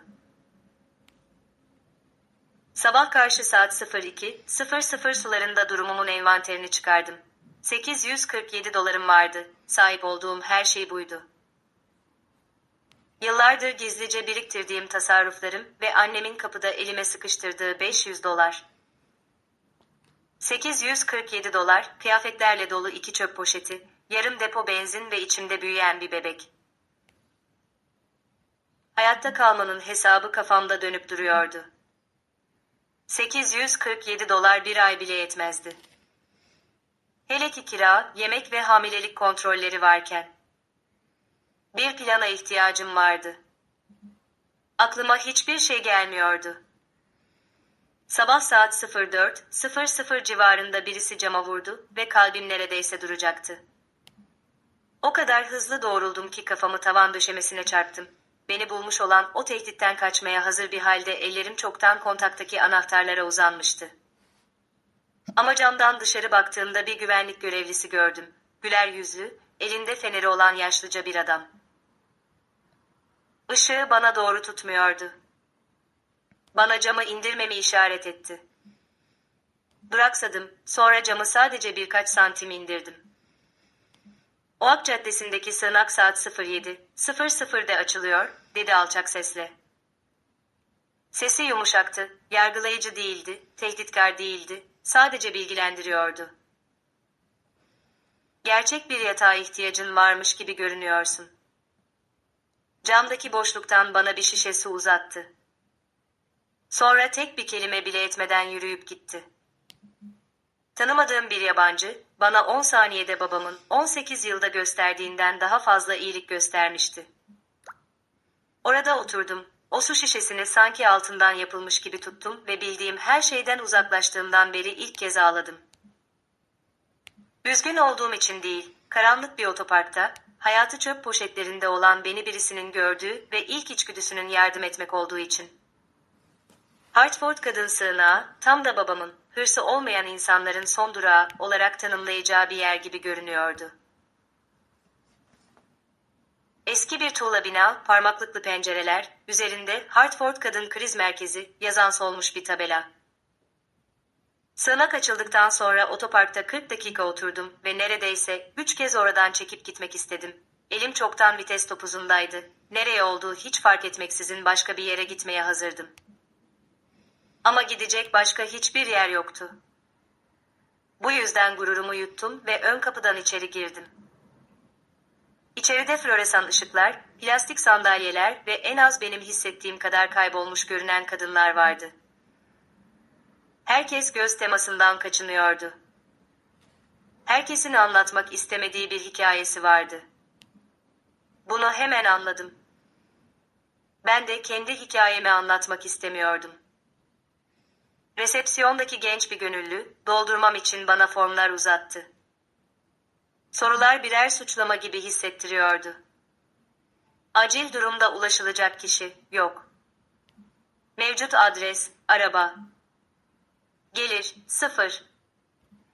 Önceki iş yeri, Herman Motors yazdım ve sonra üzerine o kadar sert çizdim ki kağıdı yırttım.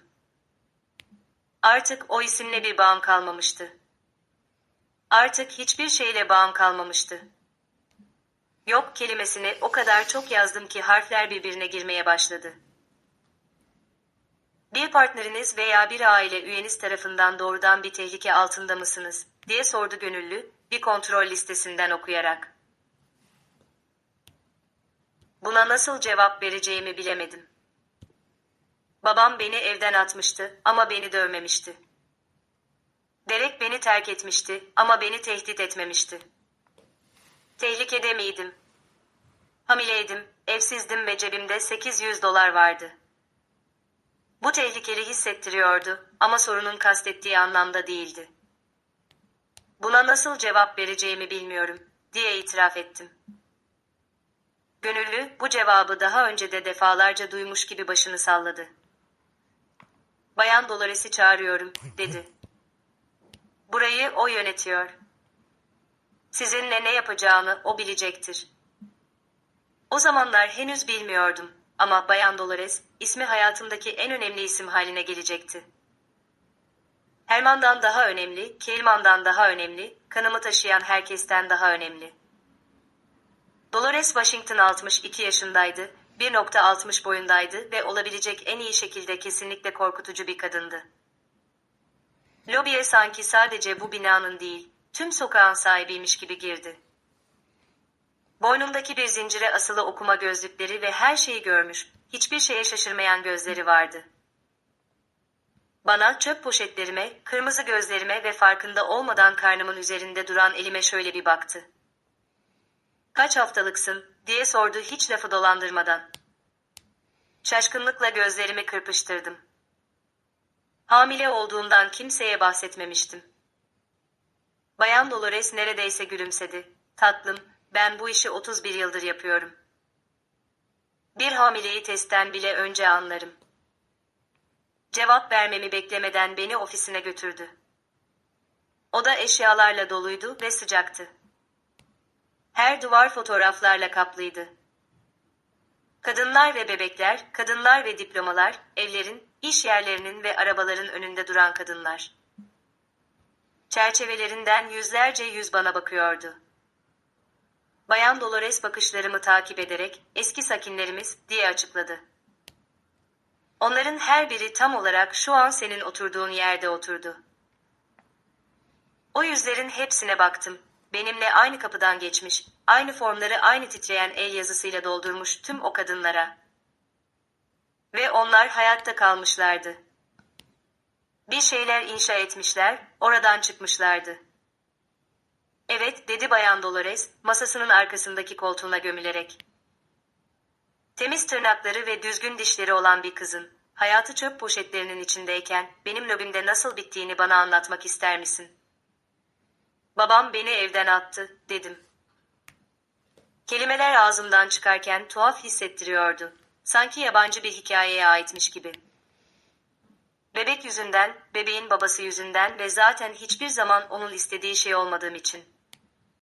Gözleri keskindi ama şefkatsiz değildi. Değerlendiriyordu ama yargılamıyordu. Pekala, dedi nihayet. Bu onun kaybı, değil mi? Şimdi önünde 2 seçenek var tatlım. Koltuğunda arkaya yaslandı ve bana sanki çözüp çözmemeye karar vermesi gereken bir yapbozmuşum gibi baktı. Birinci seçenek, bu sığınakta oturur ve kendine acırsın. Birisinin gelip seni kurtarmasını beklersin. Sorunların için herkesi suçlarken kinin seni yiyip bitirmesine izin verirsin. Burada bu tür kadınların geçtiğini gördüm. Çakılıp kalırlar. Bazen giderler. Bazen ise 5 yıl sonra kucaklarında bir başka bebekle ve aynı boş gözlerle yine burada biterler. Durakladı. Bunu bir sindir. İkinci seçenek, her gün yataktan kalkar ve yapabileceğin en iyi şeyi yaparsın. Hayatında hiç çalışmadığın kadar çok çalışırsın. Karşına çıkan her fırsatı değerlendirirsin, bir şey ifade etmeyecek kadar küçük görünenleri bile. Ve seni çöpe atan her bir kişiye ne kadar da kesinlikle yanıldıklarını kanıtlarsın. Bu tür kadınları da gördüm. Bana kendi satın aldıkları evlerin önünden Noel kartları gönderirler. Kelimeler göğsüme birer taş gibi oturdu. Ağır, gerçek ve inkar edilemez. Ya başaramazsam, diye sordum. Ya başarısız olursam? O zaman başarısız olursun ve ertesi gün kalkıp tekrar denersin. Başarısızlık ölümcül değildir tatlım. Vazgeçmek ise ölümcüldür. İçimde bir şeylerin yer değiştirdiğini hissettim. Küçük ama yıllardır soğuk olan bir fırında birden alev alan bir pilot alevi kadar anlamlı bir şey. Beni tanımıyorsun bile, dedim. Benim ne olacağım neden senin umurunda? Bayan Dolores, onunla tanıştığımdan beri ilk kez yumuşadı. Çünkü yıllar önce birisi benim ne olacağımı umursamıştı ve ben de bu borcu hala ödemeye devam ediyorum. O da tam olarak benim olduğum yerde bulunmuştu. Hamile, yalnız, çöpe atılmış. O 2 numaralı kapıyı seçmiş ve 30 yılını başkalarına da aynı kapıyı açmakla geçirmişti. Sığınaktaki yatağım, 7 başka kadınla paylaştığım bir odadaki alt ranzaydı. Hayatım boyunca bir şeye karşı duyduğum en büyük minnettarlık o yatağıydı. Yatak inceydi, yastık düzdü, çarşaflar sanayi tipi temizleyici kokuyordu. Bunların hiçbirinin önemi yoktu. İçerideydim. Güvendeydim. Yalnız değildim. O ilk gece uyanık yatıp sığınağın seslerini dinledim. 2 yatak ötede birisi sessizce ağlıyordu. Birisi uykusunda konuşuyordu. Binanın kendisi, etrafımızda tıpkı bir büyükannenin gıcırdayan kemikleri gibi yerleşiyordu. Buradaki her kadının en az benimki kadar acı verici bir hikayesi vardı. Belki de daha acı verici. Acı çekme konusunda özel biri değildim. Bunun içinde tuhaf bir teselli yatıyordu. Ertesi sabah Teresa ile tanıştım. Yorgun gözleri ve nasırlı elleriyle kırklarındaydı. Ortak banyoda benimkinin yanındaki lavaboda duruyordu. "İlk günün mü?" diye sordu. Başımı salladım. "Zamanla kolaylaşıyor," dedi. Ya da belki sen sadece daha güçlü hale geliyorsun. Bir süre sonra aradaki farkın ne olduğunu söylemek zorlaşıyor. Bana bir diş fırçası uzattı. Yepyeniydi. Hala ambalajındaydı. Benim ilk günümde de birisi bana vermişti, diye açıkladı. Sıra sana geldiğinde sen de bir başkasına verirsin. Yüzlercesine alabilecek kadar param olduktan çok sonra bile bu diş fırçasını sakladım. Şu an malikanemdeki bir çekmecede duruyor. Geri verecek hiçbir şeyiniz olmadığında iyiliğin neye benzediğinin bir hatırlatıcısı olarak. Hamileyken, evsizken ve adres olarak bir sığınağı gösterirken iş bulmanın, kulağa geldiği kadar imkansız olduğu ortaya çıktı. Her yere başvurdum. Perakende, gastronomi, temizlik, ofis işleri. Referansları olmayan, adresi bulunmayan ve karnında bebek taşıyan bir genç kızı işe alabilecek her yere. Reddedilmeler hızlı ve sık geldi. Biz size döneriz. Şu an kimseyi işe almıyoruz. Daha fazla deneyimi olan birini arıyoruz. Bir yönetici doğrudan yüzüme, sizin durumunuzda birini işe alamam, dedi. Sanki hamilelik bir hastalıkmış, içimde büyüyen ocağım beni çalıştırılamaz kılıyormuş gibi. 12. günde 14 kez reddedilmiştim. O öğleden sonra sığınağa geri döndüm. Yatağıma oturdum ve Walmart otoparkından beri ilk kez ağladım. Teresa beni orada buldu. Maskaram yanaklarımdan aşağı akıyordu. Umut her bir gözyaşıyla birlikte dışarı sızıyordu. "Bugün kaç tane?" diye sordu. 4 saatte 3 red. Bu, düne göre 3 şans daha fazla demek. Yarın yine 3 şansın daha olacak. Ya hiç kimse evet demezse? O zaman birisi diyene kadar sormaya devam edersin. Sayılan tek hesap budur. 14. Günde geriye kalan tek bir iş görüşmem vardı. Ticari gayrimenkul üzerine küçük bir ofisti. Vasıflarımın yetersiz olduğunu düşündüğüm için neredeyse oraya başvurmayacaktım bile. İş resepsiyonistlikti. Saati 11 dolar, telefonlara bakmak, evrakları dosyalamak, kahve yapmak. Büyüleyici hiçbir yanı yoktu, dünyayı değiştirecek bir iş değildi. Ofis küçüktü, bir çamaşırhane ile bir mali müşavirin arasına sıkışmıştı ve üzerinde "Ceçler ve ortakları ticari gayrimenkul" yazan bir tabela vardı. İçeriye bir ret cevabı daha bekleyerek girdim. Dışarıya ise bir gelecekle çıktım. Arthur Finlay 50'lerinin ortasındaydı. Buruşuk bir takım elbisesi, dost canlısı gözleri ve şaşırmayacak kadar çok dünyayı görmüş bir adamın bakışları vardı. Başvuru formundaki sığınak adresini fark etti, hamileliğimi fark etti, hiçbir referansımın olmayışını fark etti. Beni reddetmek yerine başka kimsenin sormadığı bir soru sordu. "Neden bu işi istiyorsun?" Gerçek cevap şuydu. Çünkü tek başıma bir şeyler inşa edebileceğimi kanıtlamam gerekiyor. Çünkü şimdiye kadar güvendiğim herkes benim değersiz olduğuma karar verdi ve ben öyle değilim. Arthur uzun süre beni süzdü. Sonra başvuru formuma bir kez daha baktı. "Bir otomobil bayisinde çalışmışsın," dedi. "Orada ne yapıyordun?" "Her şeyi. Telefonlar, dosyalama, envanter, müşteri hizmetleri, muhasebe. Bir keresinde defterlerde 10.000 dolarlık bir hata bulmuştum." "Ve senin gitmene izin verdiler mi?" Duraksadım. "Babamın bayisiydi. Gitmeme izin vermemişti. Beni çöpe atmıştı." Arthur yavaşça başını salladı. Sonra bir kaşe aldı ve formuma bastı. Kırmızı mürekkeple "işe alındı" kelimesi belirdi. "Pazartesi başlıyorsun," dedi. Saat 08:00. Geç kalma. Arthur Finlay beni acıdığı için kurtarmadı. Beni kurtardı çünkü başka hiç kimsenin aramadığı bir şeyi gördü. Yıllar sonra ona, bir kadın sığınağından gelen hamile bir genç kıza neden şans verdiğini sordum. Verdiği cevap hem kalbimi kırdı hem de aynı zamanda onu yeniden inşa etti. İşe başladıktan 2 hafta sonra ilk maaş çekimi ellerimde tutuyordum. Vergilerden sonra $342.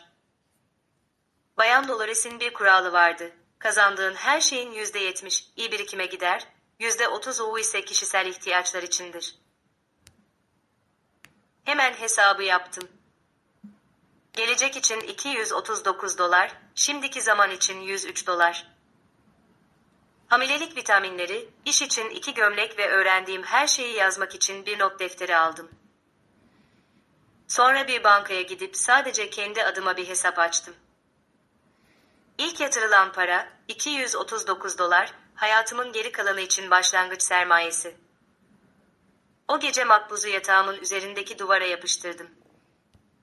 Çok bir şey değildi. Yeterli olmaktan çok uzaktı ama benimdi. Her bir kuruşu. Ve babamın bana aptalca bir hata dediğinden beri ilk kez, kendimi bambaşka bir şey gibi, bir başlangıç gibi hissettim. İşe başlamamdan 3 ay sonra, gayrimenkul sektöründe her şeyi değiştirecek bir şey keşfettim ve bu aslında duymamam gereken bir konuşmayla başladı. Hayatımı değiştiren konuşma, aslında kulak misafiri olmamam gereken bir duvarın arkasında gerçekleşti.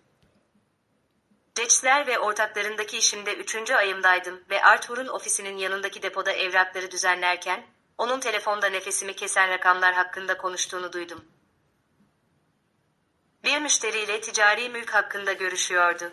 $1.2 milyon satın alınan bir bina, 18 ay içinde yeniden konumlandırılmış ve ardından $3.4 milyon satılmıştı. Tozlu dosya dolaplarının arasında durup kafamdan hesabı yaptım. Tek bir binada, tek bir anlaşmada $2.2 milyon kar demekti bu. Babamın otomobil bayisini düşündüm. O didinmeyi, sonu gelmeyen çalışmayı, onu her yıl stresli ve öfkeli tutan o incecik kar marklarını. Herman Motors muhtemelen 5 yılda araba satışından $2.2 milyon kar etmiyordu. Ve duvarın diğer tarafındaki bu adam, tam olarak bu parayı bir şeyi satın alarak, geliştirerek ve bir başkasına satarak kazanmıştı. Bu farklıydı. Bu, alın teriyle değil bilgiyle, bilek gücüyle değil stratejiyle inşa edilen bir zenginlikti. Ve ben bunun nasıl çalıştığını anlamak istedim. Ondan sonra daha dikkatli dinlemeye başladım. Arthur'un yaptığı her telefon görüşmesinde, düzenlediği her toplantıda, o dar ofisin ince duvarlarından sızan her konuşmada.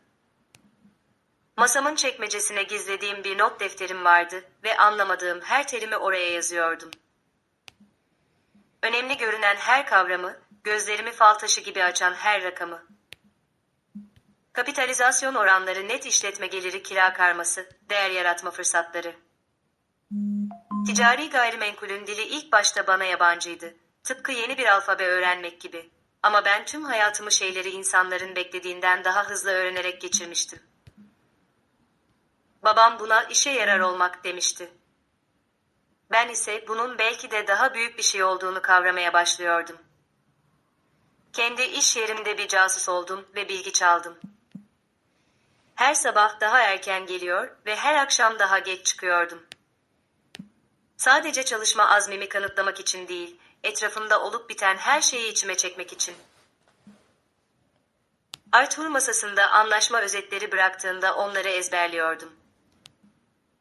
Müşteriler gayrimenkul hakkında konuşmaya geldiğinde yan odadan dinliyor ve notlar alıyordum. Ofis boşaldığında Arthur'un raflarından kitaplar çekip gözlerim ağrıyana kadar okuyordum. Bayan Dolores, sığınağa getirdiğim kitapları fark etti. Hartford Halk Kütüphanesi'nden ödünç alınmış, gayrimenkul yatırımları ve pazar analizi üzerine ağır ders kitaplarıydı ve ışıklar söndükten sonra el feneriyle okunuyordu. Bir akşam beni ticari kira sözleşmesi müzakereleri üzerine bir bölüme eğilmiş halde bulduğunda, "Tüm bunlarla ne yapıyorsun?" diye sordu. "Bir daha asla fakir olmamayı öğreniyorum," diye cevap verdim ona. Bana uzun uzun baktı, sonra başını salladı. "Güzel. Devam et." Arthur da bunu fark etti. Zekamı sonsuza dek saklayamazdım. Hele ki bir resepsiyonistin aslında sormaması gereken soruları sürekli sormaya devam ederken. Bir öğleden sonra masamda bir anlaşma özeti, değil memo, bıraktı. Kazara olduğunu iddia etti ama ona geri götürdüğümde kağıdı almadı. "Okudun mu?" diye sordu. Duraksadım, sonra dürüstlüğün tedbirli olmaktan daha değerli olduğuna karar verdim. "Evet, özür dilerim. Yapmamalıydım, biliyorum." "Ne düşünüyorsun?" Bu soru beni şaşırttı. Daha önce hiç kimse önemli bir konuda benim fikrimi sormamıştı. Kaçamak bir cevap verebilir, tekrar özür dileyebilir ve yapmam gerektiği gibi telefonun başına geri dönebilirdim. Bunun yerine ona doğruyu söyledim. İstenen fiyatın çok yüksek olduğunu düşünüyorum. Binanın doluluk oranı %72. Ancak satıcının değerlemesi %90 doluluk varsayımına dayanıyor. Projeksiyon yerine mevcut gelir üzerinden teklif verirseniz yaklaşık 300 bin dolar tasarruf edersiniz. Arthur bana dik dik baktı. Kendi işime bakmamı, haddimi bilmemi, diploması ve deneyimi olmayan alelade bir resepsiyonist olduğumu bana hatırlatmasını bekledim. "Bunun yerine hamilelikte kaçıncı aydasın?" diye sordu. 7 ay. Doğum izninden döndüğünde, buradaki pozisyonun hakkında başka bir konuşma yapacağız. O görüşmenin ne hakkında olacağını söylemedi. Ama ilk defa telefonlara bakmanın ve evrakları dosyalamanın ötesinde bir şeyi hayal etmeme izin verdim. Sadece hayatta kalmanın ötesinde, gerçekten bir gelecek inşa etmek gibi bir şeyi. Annem beni Westbrook'tan ayrıldıktan 6 ay sonra buldu. Beni nasıl takip edip bulduğunu bugüne kadar hala bilmiyorum. Belki birini tutmuştu. Belki Miranda'ya ona yardım etmesi için yalvarmıştı. Belki de anneler, çocukları hakkında mantıkla açıklanamayacak şeyleri sadece biliyorlardır. Mektup, bir salı öğleden sonra sığınağa ulaştı. Gönderen adresi olmayan sade, beyaz bir zarftı ama Linda'nın el yazısını hemen tanıdım. Açarken ellerim titriyordu. İçinde nakit 500 dolar ve annemin o özenli yazısıyla yazılmış tek bir sayfa vardı. Okurken kelimeler bulanıklaştı, ben onları durduramadan gözyaşlarım damladı. Her şey için özür dilemiyordu, çünkü bazı şeyler bir özre sığmayacak kadar büyüktür. Ama deniyordu. Her gün beni düşündüğünü yazmıştı. Walter'ın asla bulamayacağı yerlerde gizlice para biriktirmeye, saklamaya başladığını yazmıştı. Üzgün olduğunu, bunun yetmeyeceğini bildiğini ama beni unutmadığını söylemek zorunda olduğunu yazmıştı. Benden geri yazmamı istiyordu. Odamda yatağımın üzerinde 1 saat boyunca oturup bu mektubu tuttum. Teresa beni orada, sanki yeterince uzun süre bakarsam başka bir şeye dönüşebilecekmiş gibi hala kağıda dik dik bakarken buldu. "Kötü haber mi?" diye sordu. Annem. Para göndermiş. Bu güzel. Ya da o da babamın tek bir kelime bile etmeden beni evden atmasına izin verdi. Bu bir suçluluk parası. Teresa yatağımın kenarına oturdu. "Suçluluk parası da tıpkı diğer paralar gibi harcanır," dedi alçak sesle. Yeterince cesur olamadığı için üzgün olduğunu söylüyor. Teresa yavaşça başını salladı. Üzgün olmak ve cesur olmak iki farklı şeydir. Bunlardan sadece biri bir şeyleri değiştirir. Mektubu sakladım. Kimsenin kökenini takip edememesi için zarfı çöpe attım. Annemi affetmeye henüz hazır değildim ama onu unutmaya da henüz hazır değildim. Onun 500 dolarını birikimlerimin üzerine koydum ve geri yazmadım. Lily, Mart ayında bir salı günü dünyaya geldi ve bu gerçekleştiğinde tamamen yalnızdım. Sığınağın banyosunda gece saat 02:00'de suyum geldi. Bayan Dolores beni eski Honda'sıyla hastaneye götürdü. Dünyada anne olmak üzere olduğumu bilen tek kişi oydu. Doğum sancıları 18 saat sürdü. Aslında orada olması gereken herkesin yokluğuyla daha da kötüleşen, acı, korku ve bitkinlik dolu 18 saat. Elimi tutacak bir anne yoktu, bekleme odasında bir aşağı bir yukarı yürüyecek bir baba yoktu. Sancıları sayan ve bana harika gittiğimi söyleyen bir arkadaş yoktu. Bir ara sancıların en kötü olduğu ve kontrolü kaybettiğim o 12. saat civarında anneme seslendim. Kelime içgüdüsel ve çaresizce benden öylece dökülüverdi. Anne sanki yeniden ateşler içinde hasta olan ve bunu düzeltecek birine ihtiyaç duyan bir çocukmuşum gibi. Bayan Dolores elimi daha sıkı tuttu. "Ben buradayım," dedi. "Yalnız değilsin." Ama yalnızdım. Gerçek buydu. Hemşireler güler yüzlüydü ama meşguldü. Doktorlar profesyoneldi ama mesafeliydi. Ben sadece destek sistemi olmayan bir başka genç anneydim. Doğum servisinden geçen bir başka hüzünlü hikaye. 16. saatte neredeyse pes ediyordum. O kadar yorgundum ki gözlerimi açık tutamıyordum. O kadar korkmuştum ki titrememi durduramıyordum. Bunu başaracak kadar güçlü olmadığımdan o kadar emindim ki. Bayan Dolores bana "Neredeyse geldin," dedi. "Bu hayatında yapacağın en zor şey ve sen bunu yapıyorsun." "Yapabileceğimi sanmıyorum," diye fısıldadım.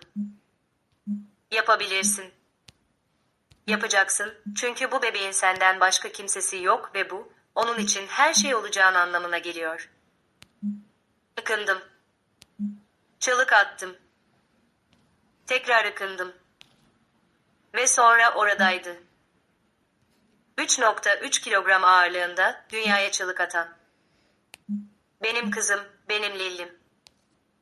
Hemşire onu göğsüme koyduğu an, diğer her şey yok oldu.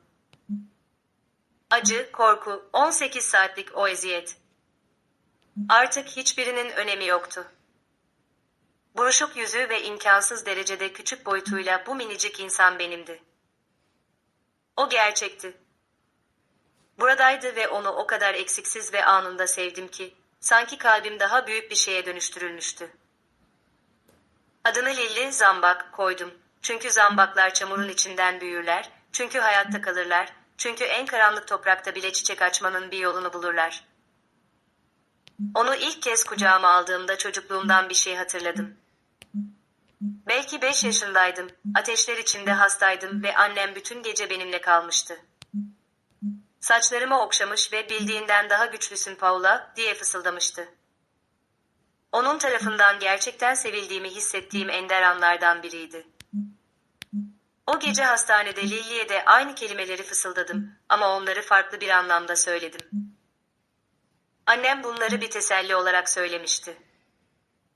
Ben ise bir söz olarak söylüyordum. Onları gerçeğe dönüştürecektim. Bu çocuğu güçlü olduğunu, istendiğini ve asla çöpe atılmayacağını bilerek büyütecektim. Doğumdan 3 hafta sonra işe geri döndüm. İstediğim için değil, zorunda olduğum için. Dolores, ben vardiyadayken sığınağın gönüllülerinin Lilli'ye bakmasını organize etti. Kızımın üzerine sanki şimdiye kadar gördükleri en değerli şeymiş gibi titreyen anne yaşlarındaki bir grup kadın. Lilli'yi bırakıp gitmek hayatımda yaptığım en zor şeydi. Westruck'a veda etmekten daha zor. 18 saatlik doğum sancısından daha zor. Her sabah alnından öpüyor ve ona baktığımı bilmeme rağmen, onu yüzüstü bırakıyormuşum hissiyle kapıdan çıkıyordum. Bazı suçluluk türleri mantığa tepki vermez. Geri döndüğümde Arthur bendeki değişikliği fark etti. Daha serttim, daha odaklanmıştım, başarılı olmak için daha çaresizdim. Artık bir kızım vardı. Başarısızlık bir seçenek değildi. Bana daha fazla sorumluluk vermeye başladı. Sadece evrak dosyalamak ve telefonlara bakmak değil, gerçek işler, müşteri yazışmaları, pazar araştırmaları, daha büyük şeylerin üstesinden gelebileceğimi kanıtlamama izin veren küçük projeler. Bana söz verdiği o diğer konuşma, her seferinde bir görev verilerek yavaş yavaş gerçekleşiyordu. Eğitimimin 6. ayında damarlarımdaki kanı donduracak bir şey keşfettiğimde her şey değişti. Bir müşteri için tapu kayıtlarını kontrol ediyordum. Mülkiyet geçmişlerini ve işlem detaylarını takip ettiğim standart bir durum tespiti, due diligence çalışmasıydı. Fairfield Count ekibi geliştirme projesi, birkaç yıl geriye dönüp dosyaları çekmemi gerektiriyordu. Kişisel bir şey bulmayı beklemiyordum. Sadece işimi yapıyordum. Sonra tanıdığım bir isim gördüm. Herman Motors LLC. Babamın şirketi, araştırdığım anlaşmayla bağlantılı bir mülkün mülkiyet zincirinde yer alıyordu. Belgeye dik dik baktım ve gördüğüm şeyi anlamaya çalıştım. Walter Herman neden ticari gayrimenkul sahibi olsun ki? Onun tüm dünyası otomobil bayileriydi. Daha derine indim, daha fazla dosya çektim, daha fazla bağlantıyı takip ettim. Bulduğum şey beni o kadar hızlı bir şekilde koltuğuma oturttu ki neredeyse sandalyeye ıskalıyordum. Ben evden atılmadan 5 yıl önce Walter, ticari gayrimenkul işine girmeye çalışmıştı. Borç parayla 3 mülk satın almış, tadilatlara büyük yatırımlar yapmış ve pazar tersine döndüğünde her şeyi kaybetmişti. Toplam kayıp yaklaşık 400 bin dolardı, sahip olmadığı bir para. Kredi belgeleri bir sonraki klasördeydi ve borç verenin adı odanın etrafında dönmesine neden oldu. Victor Kelman. 400 bin dolarlık özel kredi, Derek ile hiç tanışmadan 3 ay öncesine tarihlenmişti. Babam, benim hamileliğimden yıllar önce bile Kelmanlanlara borçluydu. Victor'un onun üzerinde kurduğu baskı, beni ortadan kaybetmek için yapılan anlaşma, benim silinmemi satın alan o 2 milyon dolar. Mesele sadece Derek'i bir skandaldan korumak değildi. Mesele koz kullanmak, kontrol etmek, babamın asla geri ödeyemeyeceği ve mükemmel bir anda talep edilen bir borçtu. O 2 milyon sadece bir rüşvet değildi. Borcun silinmesi artı ödemeydi. Victor, oğlunun yarattığı karmaşayı ortadan kaldırmak ve aynı zamanda kendisine her şeyi borçlu olan bir iş ortağının üzerindeki tutuşunu güçlendirmek için bir fırsat görmüştü. Ben, daha Herman Motors'a girmeden ve Derek Kilman ile tanışmadan önce başlamış bir savaşta ikincil hasardım. Klasörü kapattım ve Arthur'a bundan hiç bahsetmedim. Bazı bilgiler güçtür. Ve ben gücü, düşmanlarımın asla beklemeyeceği bir şekilde, sessizce ve sabırla biriktirmeyi öğreniyordum. Lily'nin ilk doğum gününde 2 liste yaptım. Biri sahip olduğum her şeyi, diğeri ise beni tamamen silen herkesi içeren bir liste. İlk liste, nihayet sığınaktan ayrılmak için yeterince birikim yaptığımda 3 ay önce taşındığım kiralık bir stüdyo daire. Bir kariyere dönüşen iş. 8.400 dolar birikim. Karnına üflediğimde gülen ve odaya her girdiğimde bana doğru uzanan sağlıklı bir kız çocuğu.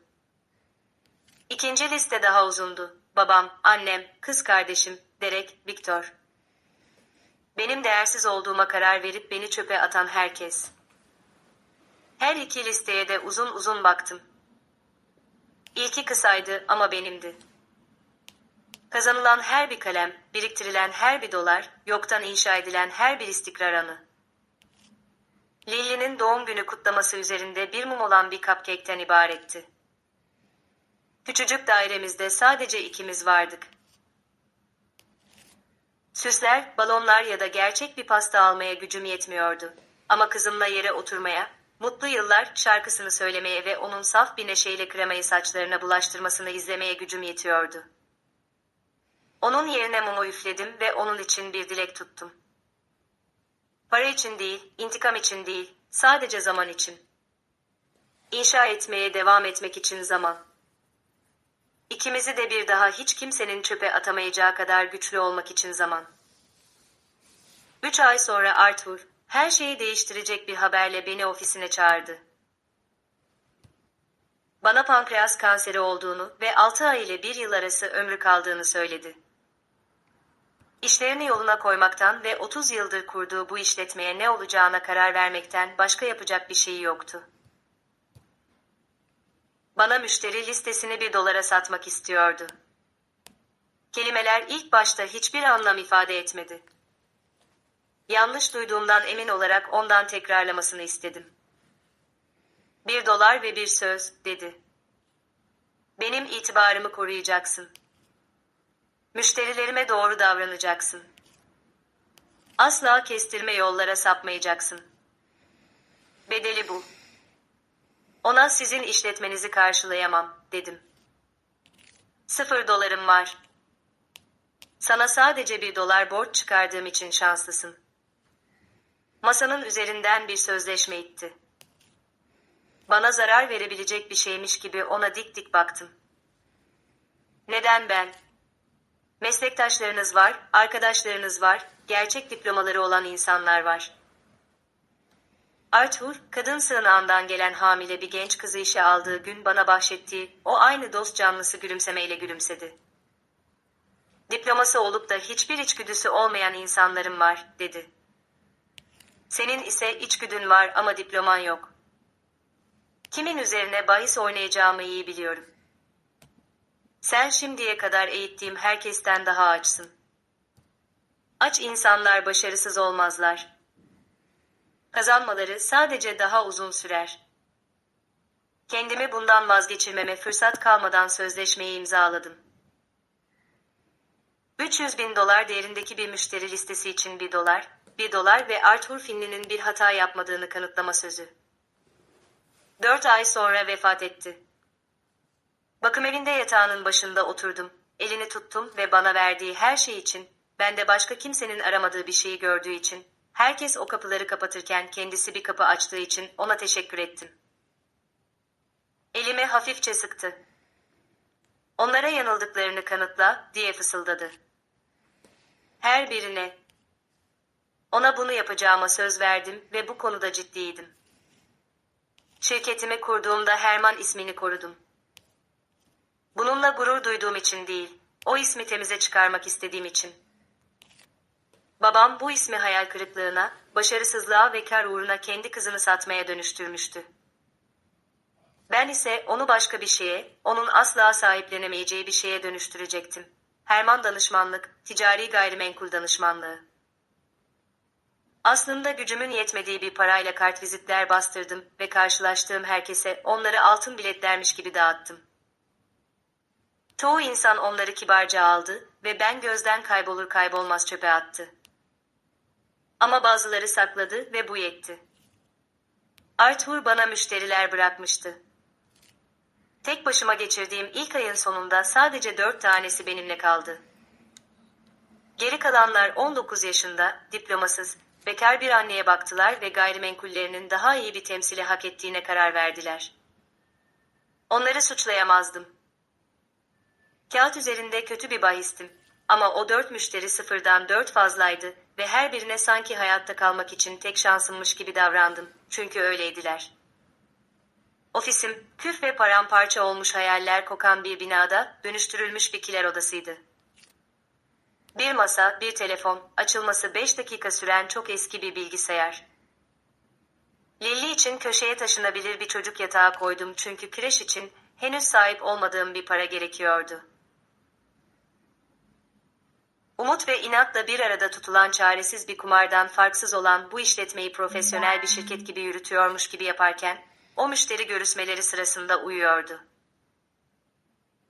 Tek başıma yürüttüğüm ilk müşteri görüşmesi, kariyerimi daha başlamadan bitirebilirdi. Bay Didzen 60 yaşındaydı ve 3 bölgede alışveriş merkezleri vardı. 15 yıldır Arthur ile çalışmıştı ve onun torunu olabilecek kadar genç birine geçiş yapma konusunda son derece şüpheciydi.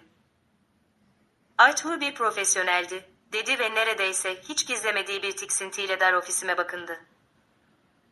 Sen ise bebeği olan bir çocuksun. Gayrimenkullerimi neden sana emanet edeyim?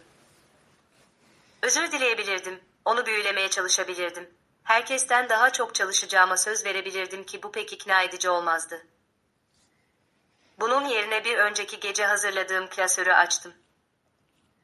Çünkü Waterbury mülkünüzde Arthur'un gözden kaçırdığı 3 optimizasyon fırsatı buldum, dedim. Onları size göstermemi ister misiniz? Analizimi masanın üzerine yaydım. Sermaye yatırımı gerektirmeden yıllık gelirini %8 artırabilecek kira rulosu karşılaştırmaları, piyasa kirası ayarlamaları ve kira uzatma stratejileri. Bu analize 40 saatimi vermiştim. Uykumdan ve akıl sağlığımdan çaldığım, onu kalmaya ikna edecek kadar etkileme şansına yatırdığım bir zamandı bu. Bay Didzen 5 dakika boyunca sessizce okudu. Lilli yatağında küçük bir ses çıkardı ve ben nefesimi tuttum. Uyanıp da inşa ettiğim o azıcık profesyonel saygınlığı yerle bir etmemesi için dua ettim. "Seni Arthur mu eğitti?" diye sordu nihayet. 2 yıl. Yavaşça başını salladı. Bir çeyrek dönem deneme süresi. "Eğer batırırsam ben giderim." "Batırmam," dedim. Batırmadım da. O ilk çeyreğin sonunda Bay Didzen bana 2 mülk sahibini daha önerdi. İlk yılın sonunda 6 müşterim ve gerçek bir ofise taşınmaya yetecek kadar cirom vardı. Bu henüz bir başarı değildi. Bu hayatta kalmaktı. Ama hayatta kalmak, diğer her şeye giden ilk adımdı. 2 yıl boyunca uyumadım. Çalıştım. Hayatta kalmak ile yaşamak arasında bir fark vardır. Ve ben hayatta kalmayı seçtim çünkü masaya yemek koymayı ve Lily'nin başının üzerinde bir çatı olmasını sağlayan tek seçenek buydu. Günlük rutinim acımasızdı. Sabah 5'te kalkış, gece yarısına kadar çalışma.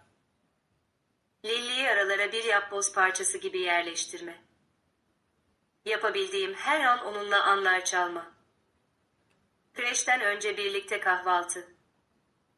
Uykudan önce birlikte akşam yemeği. Bitmek bilmeyen bu mücadeleden birkaç saat çalmaya gücüm yettiğinde hafta sonları parkta vakit geçirme.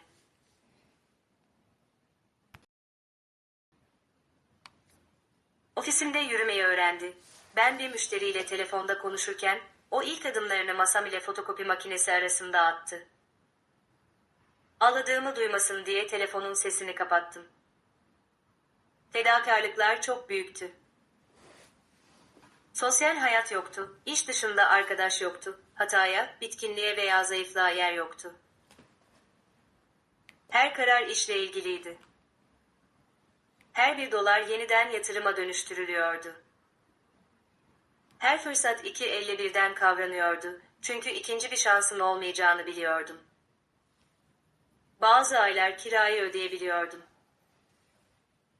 Bazı aylar, Lilli düzgün yemek yiyebilsin diye bir hafta boyunca sadece pirinç yiyordum. Kuruşu kuruşuna bütçe yapmayı, her faturayı müzakere etmeyi, hiçbir şey için asla tam fiyat ödememeyi öğrendim. Fakirlik, zengin insanların asla alamayacağı bir eğitimdir. Sana tam olarak nelerden vazgeçebileceğini öğretir. 2. yılda 12 müşterim ve ilk çalışanımı işe almaya yetecek kadar kırım vardı. Adı Carla'ydı. 22 yaşındaydı ve meslek yüksekokulundan yeni mezun olmuştu. Benim bir zamanlar olduğum gibi o da aynı şekilde açtı. Onda kendimi gördüm ve Arthur'un bana verdiği aynı şansı ben de ona verdim. Şimdiye kadar tanıdığım herkesten daha çok çalıştı. Ve birlikte gerçek bir şey inşa etmeye başladık. Herkes başarılı olmamı istemiyordu. Marcus Webb daha adını bile bilmeden önce benim bir tehdit olduğuma karar vermişti. 45 yaşındaydı, 20 yıldır Hartford ticari gayrimenkul piyasasında yer edinmişti ve kökeni olmayan genç, bekar bir annenin ondan müşteri alması fikrinden son derece gücenmişti. Benim varlığıma verdiği yanıt, ben gerçek bir rakip haline gelmeden önce beni yok etmeyi amaçlayan bir fısıltı gazetesi kampanyasıydı. Söylentiler, ne konuşulduğunu bilmem gerektiğini düşünen iyi niyetli bir müşteri aracılığıyla bana ulaştı. Genç ve güvenilmez, profesyonellikten uzak. Muhtemelen Arthur'un müşteri listesine yataktayken girdi. Bu kelimeler, sahip olduğum her güvensizliği, erkek egemen bir sektörde kadın olmanın getirdiği her hassasiyeti vuracak şekilde tasarlanmıştı. İlk içgüdüm Marcus ile doğrudan yüzleşmek, hakkında yalanlar yaymayı bırakmasını talep etmek ve onu varlığımı, ve değerimi kabul etmeye zorlayacak bir sahne yaratmaktı.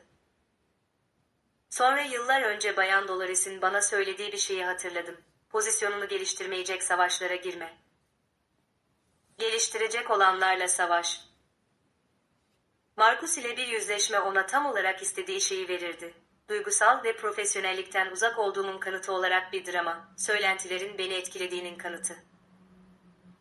Bunun yerine onun hiç beklemeyeceği bir şey yaptım. Onu öyle bir hezimete uğrattım ki yalanları gözle görülür şekilde gülünç hale geldi. Onun istediği bir müşteri bunun yerine beni tuttuğunda, sonuçları planlanandan 3 ay önce ve bütçenin %15 altında teslim ettim. O benim yetkinliğim hakkında söylentiler yaydığında, ben bölgesel bir ekonomi dergisi tarafından ele alınan bir piyasa analizi yayınladım. O benim itibarımı baltalamaya çalıştığında, ben öyle sağlam bir itibar inşa ettim ki onun fısıltıları cama çarpan yağmur damlaları gibi geri sekti. Söylentiler başladığından beri ilk doğrudan karşılaşmamız olan bir mülk incelemesinde onunla karşılaştım. Yanıma, zaten kazanmış olduğunu düşünen bir adamın o kendini beğenmiş gülümsemesiyle geldi. "Bayan Herman," dedi, "işlerinizin iyi gittiğini duydum. Durumunuz göz önüne alındığında şaşırtıcı." Doğrudan gözlerinin içine baktım. "Bay Webb hakkında konuştuğunuzu duydum.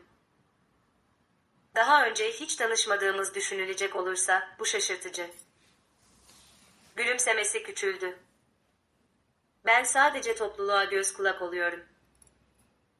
Bazı insanlar bu iş için yaratılmamıştır." "Haklısınız," dedim. "Bazıları değildir. Öyle birine rastlarsam size haber veririm." Arkamı dönmeden oradan uzaklaştım.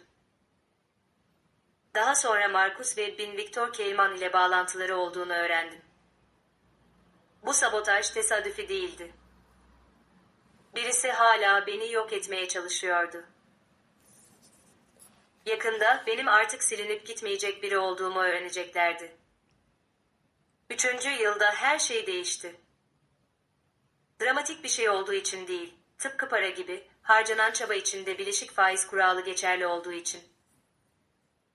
Tüm o geç kalınmış geceler, tüm o fedakarlıklar, o zamanlar önemsiz görünen tüm o küçük zaferler birleşerek daha büyük bir şeye dönüştü.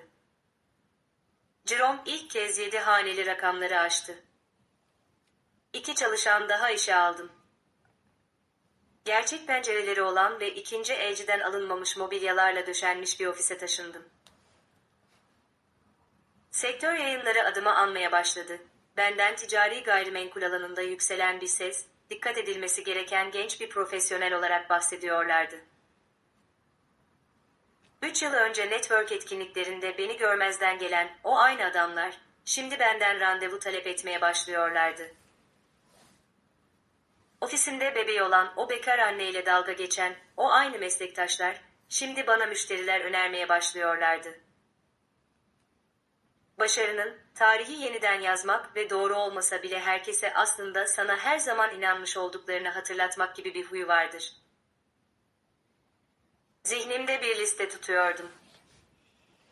Bana yardım eden herkes ve beni durdurmaya çalışan herkes. İlk liste kısaydı ama çok kıymetliydi. Bayan Dolores, Arthur, sığınaktaki Teresa, çok fazla özgüveni ve çok az deneyimi olan 19 yaşındaki bir kızla şansını deneyen Bay Ditzel. İkinci liste daha uzundu ve ben ona sık sık göz gezdiriyordum. İntikam almak için değil, motivasyon için.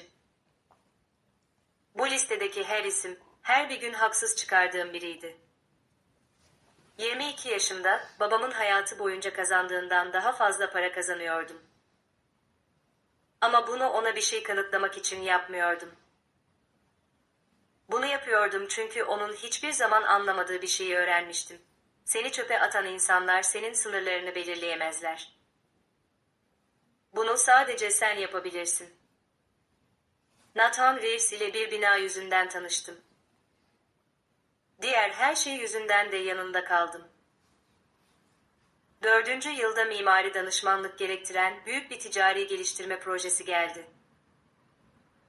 Nathan boşanmıştı ve Lily ile aynı yaşta olan Ethan adında 6 yaşında bir oğlu vardı.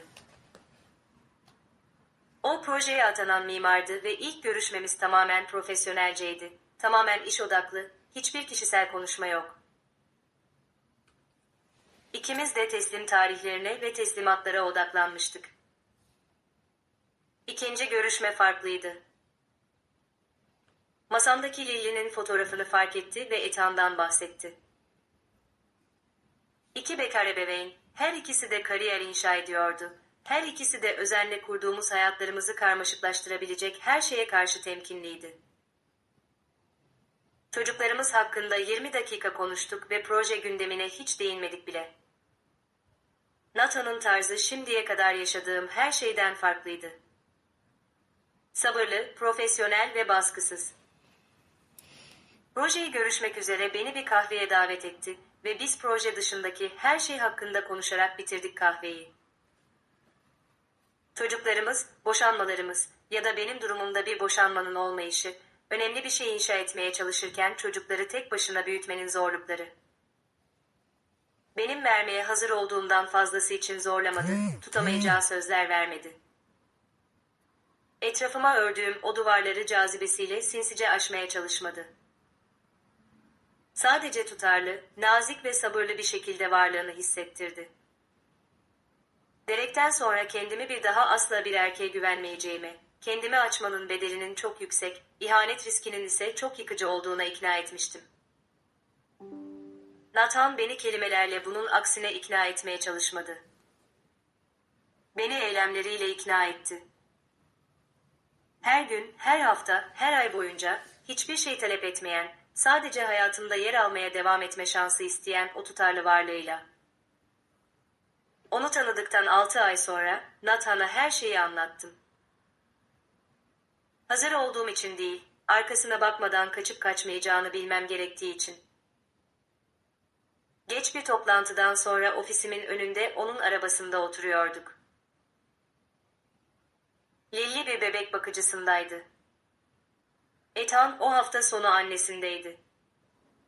Bizi bölebilecek hiçbir şey yoktu.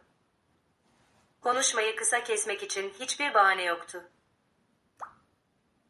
Ona Walter ve Linda'ten, Derek ve hamilelikten, çöp poşetlerinden, Walmart otoparkından, sığınaktan, Victor Cayman'ın o 2 milyon dolarından ve beni kendi ailemden silip atan o anlaşmadan bahsettim.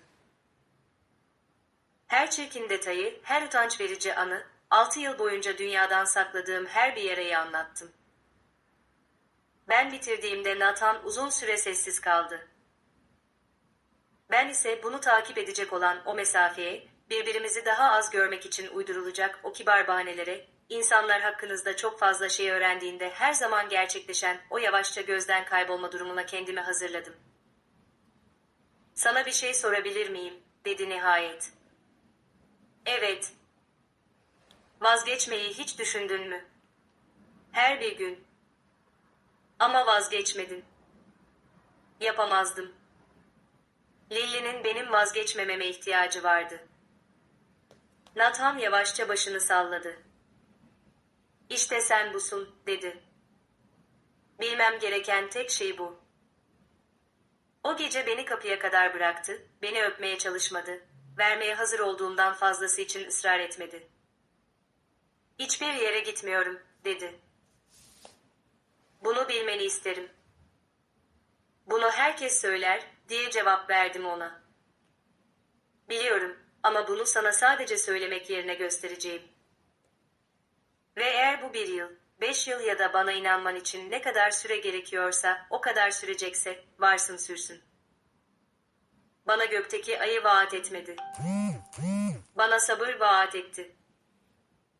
6 yıllık güzel yalanların ardından dürüst bir zaman teklifi, birinin bana şimdiye kadar söylediği en romantik şeydi. 6. yılda o sığınak yatağında hayal ettiğim her şeye sahiptim. 8 çalışanı olan gelişen bir şirket, 7 haneli rakamları olan bir birikim hesabı, 2 yıllık tutarlı varlığıyla güvenimi kazanmış bir adamla olan bir ilişki.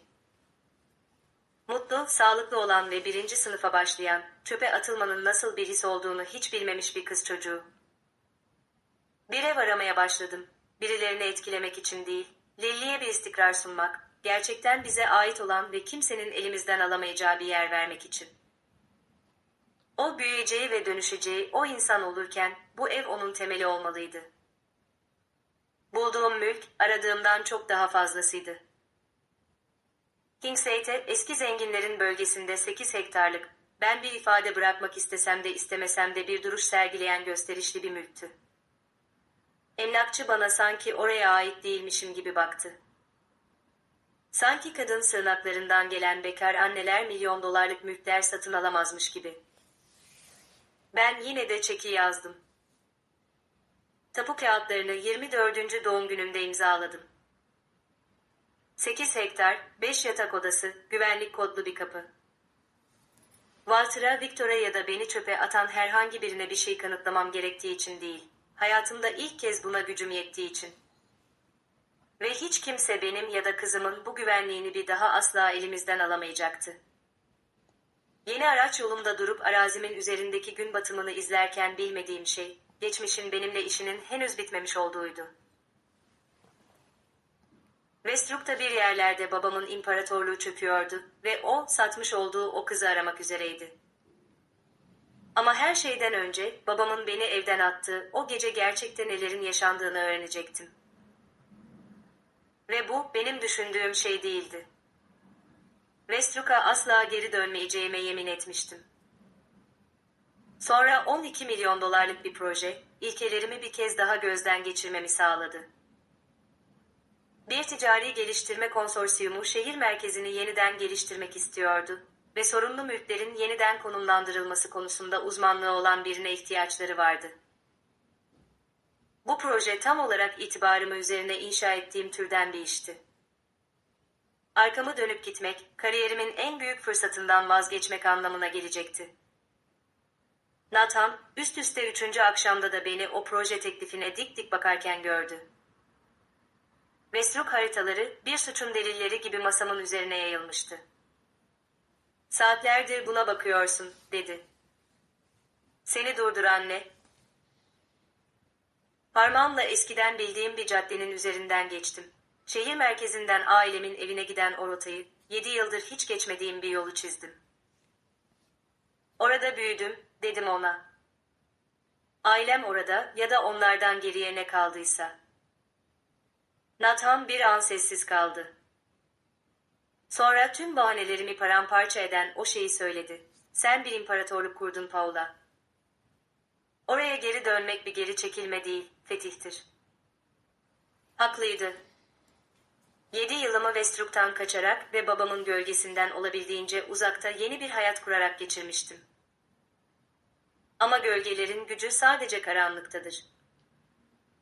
Belki de bu şehre geri dönmenin ve o aptalca hatadan ne çıktığını herkese göstermenin zamanı gelmişti.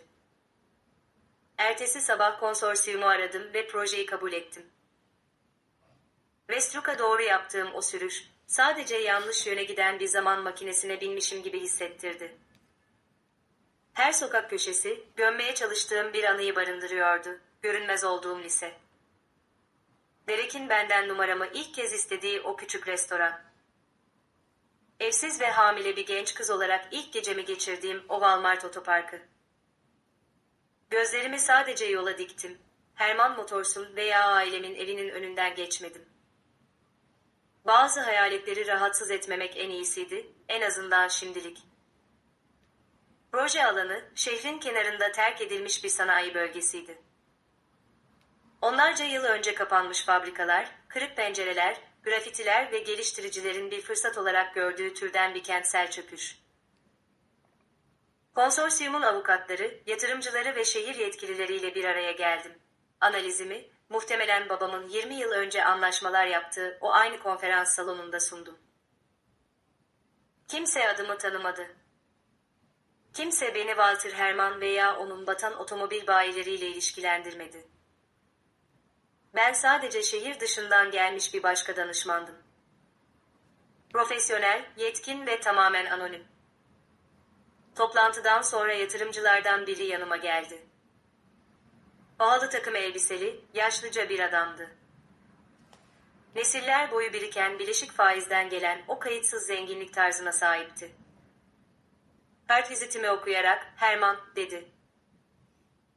Otomobil bayisi olan aileyle herhangi bir akrabalık var mı? Yüzümü nötr tuttum. Connecticut'ta sık rastlanan bir isim. Akrabalık yok. Yalanı hiç sorgulamadan kabul ederek başını salladı. Onlara ne olduğu çok yazık. Walter Herman eskiden buralarda biriydi. Duyduğuma göre işleri tamamen dibe vurmuş. Bu bilgiyi zihnime kaydettim ve konuyu değiştirdim. İş hayatı öngörülemez olabilir. İmar değişikliğini görüşelim mi?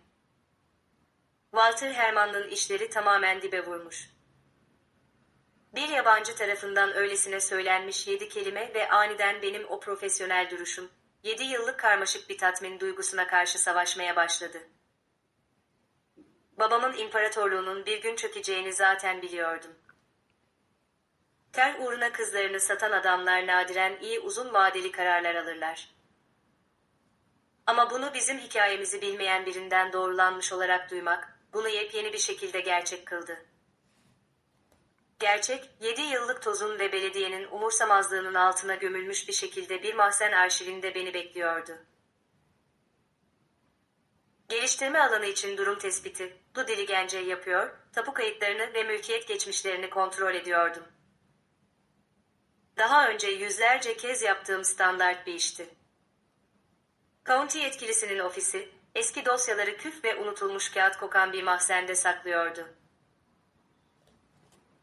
Kişisel bir şey bulmayı beklemiyordum.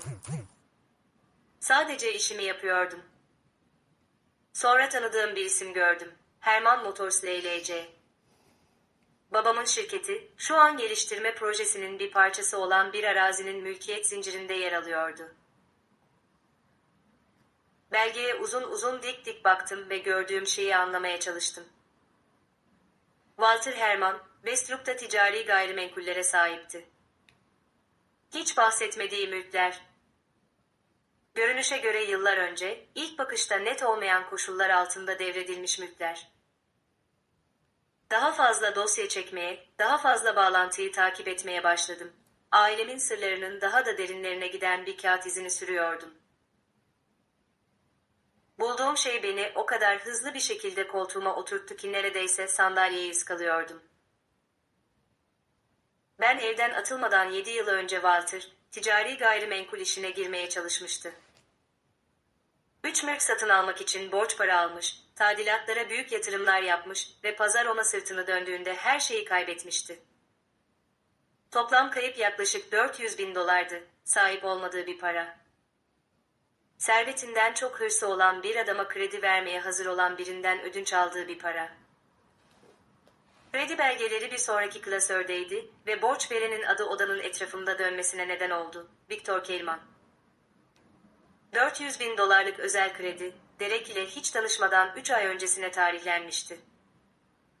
O tozlu mahzende oturdum ve tüm geçmişimin yeniden yazıldığını hissettim. Babam, benim hamileliğimden yıllar önce bile Victor Kelman'la borçluydu. Aralarındaki ilişki eşit şartlardaki iş ortaklarının ilişkisi değildi.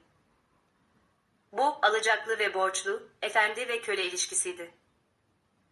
Victor, daha Derek Herman Motors'tan içeri adımını bile atmadan çok önce babama zaten sahipti. Daha da kazmaya devam ettim, daha fazla dosya çektim, kimsenin doğru soruları soracak kadar ilgilenmediği için daha önce hiç aranmamış olan o bağlantıları takip ettim. Ortaya çıkan tablo hayal ettiğim her şeyden daha kötüydü. Walter'ın gayrimenkul yatırımları feci şekilde başarısız olmuştu. Victor'a geri ödeme imkanı olmaksızın 400 bin dolar borçluydu. Otomobil bayisi mücadele ediyordu. Borçlar onu eziyordu ve sonra, çok çarpık bir tanrının lütfuymuş gibi, en büyük kızı Victor'un oğlundan hamile kaldı. O 2 milyon dolar sadece beni ortadan kaybetmek için verilen bir rüşvet değildi. Borcun silinmesi artı ödemeydi. Victor, oğlunun yarattığı karmaşayı ortadan kaldırmak ve aynı zamanda zaten cebinde olan bir iş ortağının üzerindeki tutuşunu güçlendirmek için bir fırsat görmüştü. O paranın benimle hiçbir ilgisi yoktu. Ben sadece elverişli bir bahaneydim. Herkesin işine yarayan ama evinden atılan hamile o genç kız hariç herkesin işine yarayan bir şekilde çözülebilecek bir problemdim. Babamın dosyasında el yazısıyla yazılmış bir not buldum. Victor'un o zarif el yazısı, acımasızlığında son derece kayıtsızdı. Meseleyi kapandı say. Borç ödendi. Ek fonlar senin tasarrufundadır. Kızının sessiz kalmanın herkesin çıkarına olduğunu anladığından emin ol. Kızının sessiz kalmanın herkesin çıkarına olduğunu anladığından emin ol. Sanki ben düğümlenmesi gereken gevşek bir iplikmişim gibi. Sanki tüm varlığım, insanları birer varlık, asset ve yükümlülük olarak gören adamların arasındaki bir ticari işlemde sadece bir pürüzmüş gibi. Dokümanlarla çevrili o mahzen arşivinde, şüphelendiğim her şeyi ve daha fazlasını kanıtlayan belgeler arasında 4 saat oturdum. Babam beni sadece 2 milyon dolara satmamıştı. Beni, zaten var olan bir borcunu kapatmak için satmıştı. Ben çözülmesi gereken beklenmedik bir problem bile değildim. Ben yararlanılabilecek elverişli bir fırsattım. O gece otel odamda, şimdiye kadar kaçındığım o soruyu kendime sordum. Derek en başından beri bu planın bir parçası mıydı? Kanıtlar dolaylıydı ama suçlayıcıydı. Derek, tam da babamın Victor'a en çok borçlu olduğu zamanda Herman Motors'ta ortaya çıkmıştı. Hedefe yönelik olarak benimle flört etmiş, gizlilik konusunda ısrar etmiş, asla tutmak istemediği sözler vermişti. Zamanlama tesadüf olamayacak kadar mükemmeldi. Ama Derek'in hamileliği ona söylediğim zamanki yüzünü de görmüştüm. Paniği gerçek gibi görünmüştü. Problemi ortadan kaldırma konusundaki çaresizliği sahici hissettirmişti. Belki de sadece iyi bir oyuncuydu. Ya da belki de tam olarak göründüğü şeydi. Manipülasyonun tam boyutunu anlamadan babası tarafından kullanılan zayıf bir adam. Her iki durumda da kesin olan bir şey vardı. Walter biliyordu. Walter işbirliği yaptı. Walter kar sağladı. O jenerik otel odasında oturup öğrendiklerimi sindirirken öfkem sıcaktan soğuğa dönüştü. Mesele artık duygular değildi. Mesele gücü anlamak, bana yapılanların tam gerçeğine vakıf olmak ve bu bilgiyle ne yapacağıma karar vermekti. Ertesi sabah bir yapboz parçası daha buldum ve bu parça kız kardeşimin parmak izlerini taşıyordu. Miranda ile Keymanlanlar arasında herhangi bir bağ arıyordum ama önemli bir şey bulmayı beklemiyordum. Ben evden atıldığımda Miranda 16 yaşındaydı, hala lisedeydi. Yetişkinlerin ticari işlerinde pek bir faktör sayılamazdı. Ama işte oradaydı. Ben hamile kalmadan önceki yaz dönemi Keymanların şirket belgelerinde idari irtibat kişisi olarak Miranda Herman yazıyordu. Yani bir yaz stajı. Ben onun oğluyla gizlice çıkarken, o Victor Keyman'ın şirketindeki ilk gerçek işindeydi. Bunun doğurduğu sonuçlar beni fiziksel bir darbe gibi vurdu.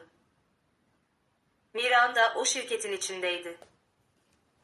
Bilgiye, dedikodulara, sırların kimse önemini fark etmeden paylaşıldığı o kayıtsız ofis söylentilerine erişimi vardı. Derek'in Brooke Whitmore ile olan nişanını biliyor olmalıydı. Kız kardeşinin gizli ilişkisinin en başından beri başarısızlığa mahkum olduğunu biliyor olmalıydı. Ve hiçbir şey söylememişti, beni hiçbir konuda uyarmamıştı. Zaten başkasına söz verilmiş bir adama aşık olmamı izlemiş ve ağzını sıkı tutmuştu. Gitmek için eşyalarımı topladığım o geceyi hatırladım. Miranda, o memnun gülümsemesiyle kapımda dikiliyordu. Haddini bilmeliydin. Üzüntü yoktu, suçluluk yoktu. Bu anı bekliyormuş, gerçekleşmesine yardım etmiş gibi bir memnuniyet vardı üzerinde. Miranda, Walter'a Derek ve beni anlatmıştı. Muhbir oydu. Derek bu işi nasıl temiz bir şekilde bitireceğini bulamadan önce Victor'un bu ilişkiden haberdar olmasının sebebi oydu. Hayatımı kül eden o ateşi yakan kibrit oydu. Kiralık arabamda tapu dairesinin önünde oturdum ve Nathan'ı aradım. Sesim sakindi ama o altındaki depremi duyacak kadar beni iyi tanıyordu. Kız kardeşim bana ihanet etti, dedim ona. Ne demek istiyorsun? Kemanlanlar için çalışmış. Babama Derek'i anlatan oymuş. Her şeyin bu şekilde gelişmesinin sebebi o. Nathan uzun süre sessiz kaldı. Ne yapacaksın? Henüz hiçbir şey. Eve gideceğim, kızıma sarılacağım ve bu bilgiyi doğru zamanda nasıl kullanacağımı bulacağım. Bu kulağa hiçbir şey yapmayacakmışsın gibi gelmiyor. Öyle zaten. Bu her şey demek ama onların bunu henüz bilmesine gerek yok. Babamın itibarını sonsuza dek yerle bir etmeye yetecek kadar kanıtla eve döndüm. Bir borcu kapatmak için kızını sattığını kanıtlayan belgeler. Kız kardeşimin tüm bunları mümkün kılan muhbir olduğunu gösteren kanıtlar. Eğer kullanmaya karar verirsem Herman ismini ateşe verebilecek cephaneler. Onları cebimde tutmaya karar verdim. Bu cazibe gerçekti. Belgeleri sızdırabilir, Walter'ın Victor ile yaptığı anlaşmayı ifşa edebilir, ben orada durup ellerimi alevlerde ısıtırken hepsinin yanışını izleyebilirdim. İntikam tatmin edici, adalet şiirsel, yıkım ise eksiksiz olurdu. Ama bu neye yarardı? Lily bu hikayelerin hiçbirini bilmiyordu. Bunu herkese açık bir şekilde yapmaya devam etmek, Lily için de bunu halka açık hale getirmek demekti. Günün birinde kızım ailesinin adını internette aratacak yaşa gelecekti. Büyük babasının annesini 2 milyon dolara sattığına dair makaleler bulmasını ister miydim? Bilgi güçtür. Kullanılmamış güç hala güçtür. Harcanan güç ise gitmiştir. Her şeyi kaldırdım.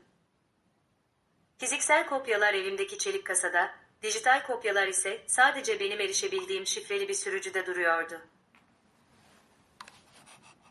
Affetmek yoktu, hiçbir şey olmamış gibi devam etmek yoktu, sadece sabır vardı. Stratejik bir sabır. Düşmanlarımın kendi rahat hayatlarında hiç beklemek zorunda kalmadıkları için asla öğrenemedikleri türden bir sabır. Nathan o gece beni arka verandamızda, bahçe ışıklarının ötesindeki karanlığa dik dik bakarken buldu. Döndüğünden beri neredeyse tek bir kelime bile etmedin, dedi. Aklından ne geçiyor? Nasıl bir insan olmak istediğime karar veriyorum. Ve ben kazanan türden bir insan olmak istiyorum. Sadece canını yakan insanların canını yakan türden biri değil. Arada bir fark var. Fark nedir? Onların canını yakmak bir anlığına iyi hissettirir. Kazanmak ise sonsuza dek iyi hissettirir. Yani bekleyeceksin. İnşa edeceğim.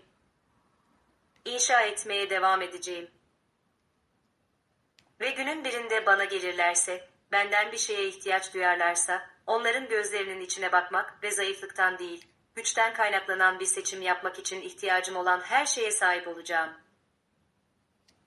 Nathan'ın eli karanlıkta benimkini buldu. Beni affetmeye ya da öfkemden vazgeçirmeye çalışmadı. Sadece öğrendiğim her şeyin ağırlığını sindirirken yanımda sapasağlam ve sabırla durdu. O gece ateş böcekleri dışarıdaydı. Lily onları bahçede ne zaman görse peri ışıkları derdi.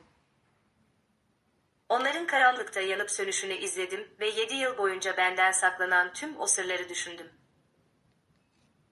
Hiç fark etmediğim tüm o manipülasyonları, tahmin ettiğimden çok daha derinlere uzanan tüm o ihanetleri. O zamanlar henüz bilmiyordum. Ama çok uzun süre beklemek zorunda kalmayacaktım. 6 ay sonra Kelman ailesi hakkındaki her türlü varsayımı alt üst edecek bir telefon geldi. Hattın diğer ucundaki ses daha önce hiç tanışmadığım bir kadına aitti. Victoria Kelman, Derek'in annesi. Ve o mahzen arşivinde benim bile ortaya çıkaramadığım sırları bana anlatmak istiyordu. Geçmişin benimle işi henüz bitmemişti. Ama bu kez ben buna hazırdım. Victoria Kelman beklediğimden çok farklı görünüyordu. Ben zengin kadınların bir parfüm gibi üzerlerinde taşıdığı o türden cilalanmış bir acımasızlık, soğuk bir zarafet ve tasarım kıyafetlerden oluşan bir zırh bekliyordum. Bunun yerine karşımda sanki yıllardır uyumamış gibi görünen bir kadın buldum. Kingsway'teki ofisinde masamın karşısında oturuyordu. Pahalı kıyafetleri vücudunda eğreti duruyordu. Mücevherleri ince bilekleri için fazla ağır görünüyordu. Gözleri çok uzun zamandır sakladığı sırların ağırlığını taşıyordu. Ben bu görüşmeye tıpkı düşmanca bir müzakereye hazırlanır gibi hazırlanmıştım. Victoria Keyman hakkında halka açık olan her şeyi araştırmış, her bir değişkeni kontrol edebileceğim kendi ofisimde, kendi alanımda bu randevuyu ayarlamıştım. Bunun, Victor'un o 2 milyon dolar ödediği açık ucu kesin olarak susturmak için kurguladığı sofistike bir tuzak olması ihtimaline karşı yakınlarda güvenlikte bulunduruyordum. Ama karşımda oturan kadın bir tehdit gibi görünmüyordu. Bir hayatta kalan gibi görünüyordu ve ben bu bakışı tanıyordum. Çünkü bir zamanlar aynı bakışı ben de taşımıştım. Nezaket kurallarıyla hiç vakit kaybetmedi. Hava durumu ya da Westruck'tan buraya yaptığı yolculuk hakkında hiçbir havadan sudan sohbet, small talk açmadı. Sadece masamdaki Lily'nin fotoğrafına baktı, sonra bana baktı ve her şeyi durduran o kelimeleri söyledi. Senin kim olduğunu biliyorum. Kocamın ne yaptığını biliyorum ve Lily'den de haberim var. Elim içgüdüsel olarak telefona gitti. Güvenliği aramaya, daha fazla ilerlemeden bu görüşmeyi bitirmeye hazırdım. Eğer buraya beni veya kızımı tehdit etmeye geldiyseniz, dedim soğuk ve kontrollü bir sesle, o zaman işimiz bitti. Victoria yavaşça başını salladı. Sana yardım etmek için buradayım, dedi. İkinize de eğer nedenini açıklamama izin verirsen. Victor Keyman'ın karısı bana neden yardım etmek istesin ki? Uzun süre sessiz kaldı. Konuştuğunda sesinde tanıdığım bir tını vardı. Çok uzun süre susmuş ve nihayet konuşmaya hazır olan bir kadının sesi. Bu sesi biliyordum. Bir zamanlar aynısını ben de çıkarmıştım. Çünkü Victor Keyman, sevdiğim herkesi yok etmek için yıllarını harcadı, dedi. Ve ben artık sadece izlemekten yoruldum. Victoria konuşmaya başladı ve 5 dakika içinde Derek Keyman hakkında bildiğimi sandığım her şey bir yalana dönüştü. Victor ile olan evliliği görücü usulüydü. Kendisi 22, o ise 35 yaşındayken aileler arasında müzakere edilmiş ticari bir ittifaktı. Hiçbir seçeneği olmamıştı. Babası Victor'un babasına borçluydu ve onların dünyasında kız çocukları birer para birimiydi. Kendisine hiç ait olmayan bir borcu ödemek için sonraki 40 yıl boyunca bedel ödeyeceği, neredeyse hiç tanımadığı bir adama doğru nikah masasına yürümüştü. Victor en başından beri kontrolcü ve soğuktu. Onu bir ortaklık olarak değil, bir kazanım, erverb olarak görüyordu. Victoria faydalı olduğunda sergilenen, olmadığında ise kaldırılıp atılan bir mülktü. İtiraz etmenin cezalandırıldığını, itaat etmenin ise beklendiğini çabucak öğrenmişti. Kendi evinde bir hayalete dönüşmüş, hiç ses çıkarmadan odalarda gezinmiş, hiç görülmeden var olmuştu. Evliliğinin 3. yılında bir başkasına aşık olmuştu. Adı Thomas'tı. Nazikti, kibardı ve Victor'un olmadığı her şeydi.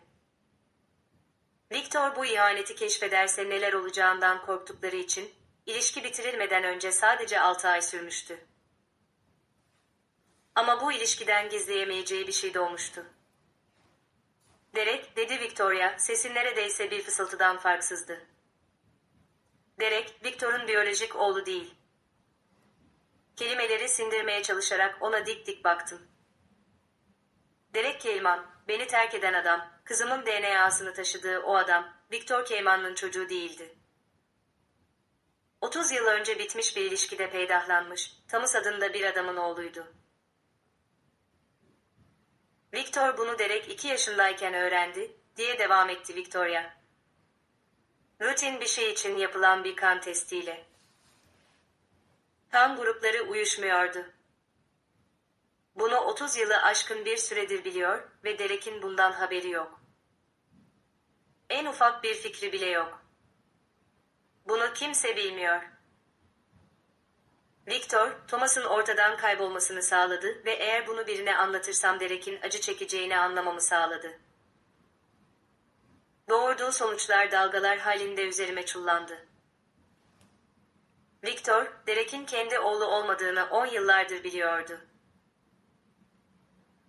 Bu sırrı saklamış, bunu bir silah olarak kullanmış, Victoria'yı kontrol etmek ve Derek'i cezalandırmak için devreye sokmuştu. Hem de Derek, babasının neden kendisinden nefret ediyor gibi göründüğünü hiç anlamadan. Derek'in Brooke Whitmore ile nişanlanması işle ilgili değildi. Victoria, bunun ceza ile ilgili olduğunu söyledi. Victor'un, Derek'in birine aşık olduğunu bir şekilde öğrendiğini açıkladı. Derek ismimi asla yüksek sesle söylememiş olsa da bana aşık olduğunu öğrenmişti. Victor'un cevabı ise görücü usulü evliliği hızlandırmak, gerçekten istediği kadınla kaçamadan önce Derek'i doğrudan hapsetmek olmuştu. Brooke Whitmore özellikle seçilmişti çünkü Derek'in ona karşı hiçbir hissi yoktu. Bu acımasızlık kasıtlıydı. Victor, Derek'in de tıpkı Victoria'nın bir zamanlar olduğu gibi tutsak olmasını istemişti. Derek boyun eğmişti çünkü Victor onu tamamen mirasından mahrum bırakmakla, her türlü kariyer fırsatını yok etmekle ve Derek'in Victoria'nın ilişkisiyle ilgili olduğunu sandığı bir aile sırrını ifşa etmekle tehdit etmişti. Kendisinin bizzat o sır olduğundan haberi yoktu.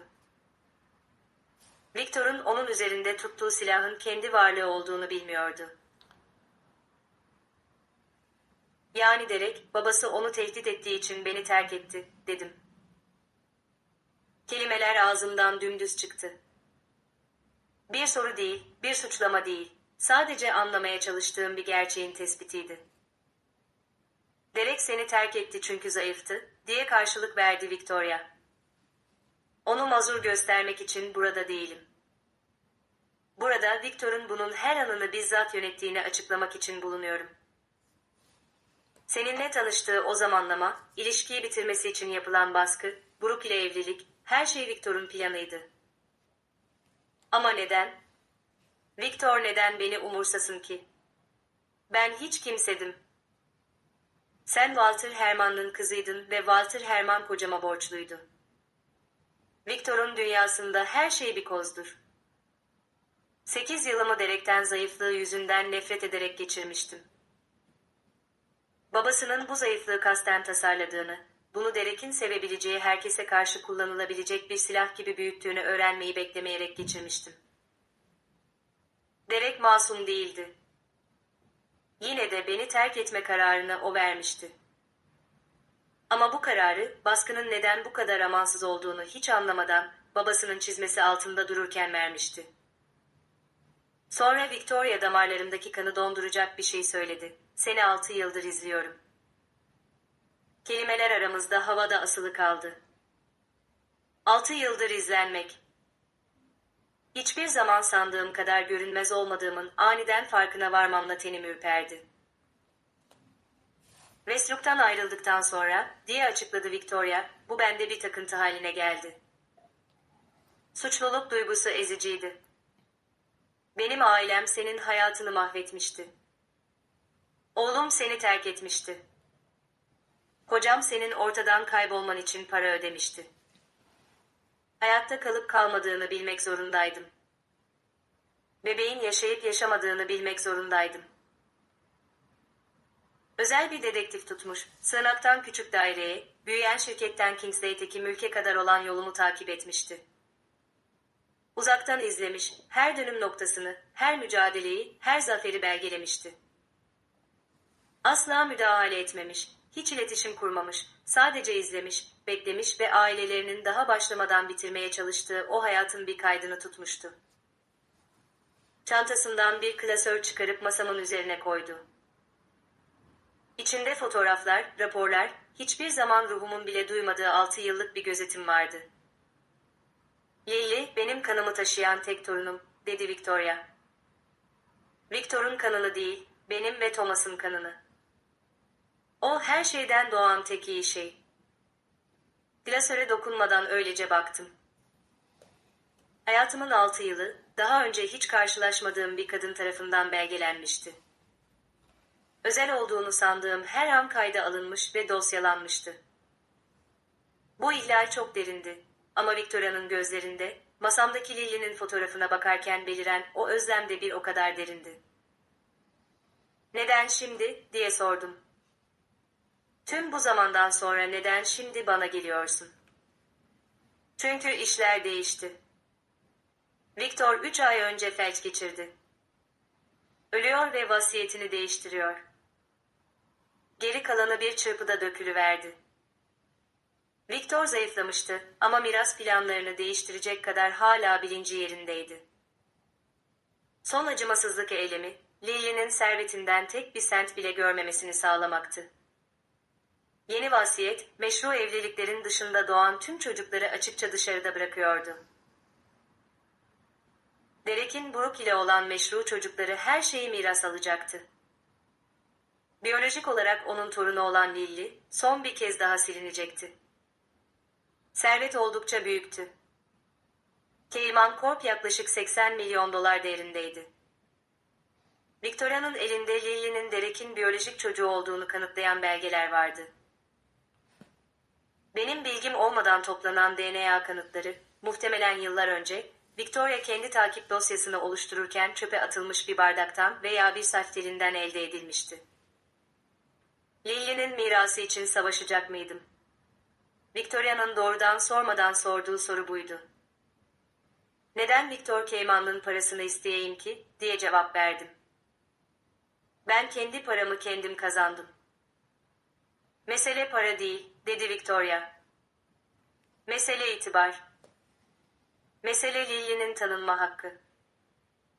Victor tüm hayatını kendisine rahatsızlık veren insanları silmekle geçirdi. Kızın onlardan biri olmamalı. Ve sen? Bundan ne kazanacaksın? Victoria'nın gözleri, gizlemeye çalışmadığı gözyaşlarıyla doldu.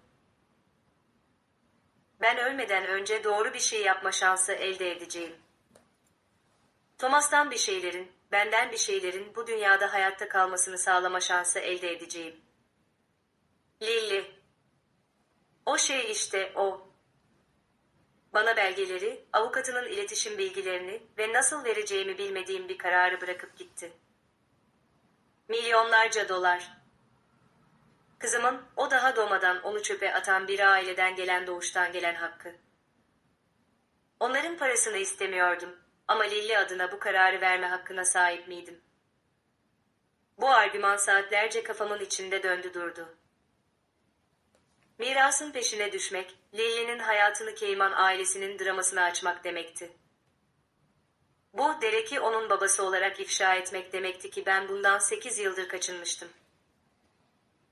Bu, kızımın ikimizi de yok etmeye çalışan insanlarla bağlantılı olduğunu kabul etmek demekti. Ama mirası reddetmek, Victor'un bir kez daha kazanmasına izin vermek demekti. Tıpkı beni sildiği gibi Lily'yi de aile kayıtlarından silmesine izin vermek, acımasızlığının son sözü söylemesini sağlamaktı. Nathan o akşam beni Victoria'nın bıraktığı hukuki belgelere dik dik bakarken buldu. "Victoria Cayman ne istiyordu?" diye sordu. Ona her şeyi anlattım. Yüzünden şok, öfke ve anlayış olabilecek bir şey geçti. "Ne yapacaksın?" "Bilmiyorum. Sahip olduğumuz her şeyi onların yardımı olmadan, isimleri olmadan, onların onayı olmadan sıfırdan kurdum. Bunu kabul etmek, yine de onlara ihtiyacım olduğunu itiraf etmek gibi hissettiriyor." Nathan bir an sessiz kaldı. "Ya da bu, onlara yaptıklarının bedelini ödetmek gibi hissettirir. Birine ihtiyaç duymak ile onların borçlu olduğu şeyi talep etmek arasında bir fark vardır. Onların borçlu olduğu şeyi talep etmek. Bu da meseleye bakmanın bir yoluydu. Victor Cayman tüm hayatını kendisiyle savaşamayan insanlardan bir şeyler alarak geçirmişti. Belki de birisinin ondan bir şey almasının zamanı gelmişti. Miranda'nın adı telefonumda belirdiğinde henüz kararımı vermemiştim. Kız kardeşimin 8 yıllık sessizlikten sonraki sesi, hatırladığım sese hiç benzemiyordu. Benim yıkımıma sırıtan o özgüvenli genç kız gitmişti. Onun yerinde daha yaşlı, korkmuş ve çaresiz biri vardı. Paula, kapatma. Lütfen, seninle konuşmam gerek. İlk içgüdüm aramayı sonlandırmak, tıpkı onun beni reddettiği gibi onu reddetmekti. Ama merak beni durdurdu. Miranda 8 yıl hiçbir şey yapmadıktan sonra ne isteyebilirdi? Seni görmem gerek, dedi.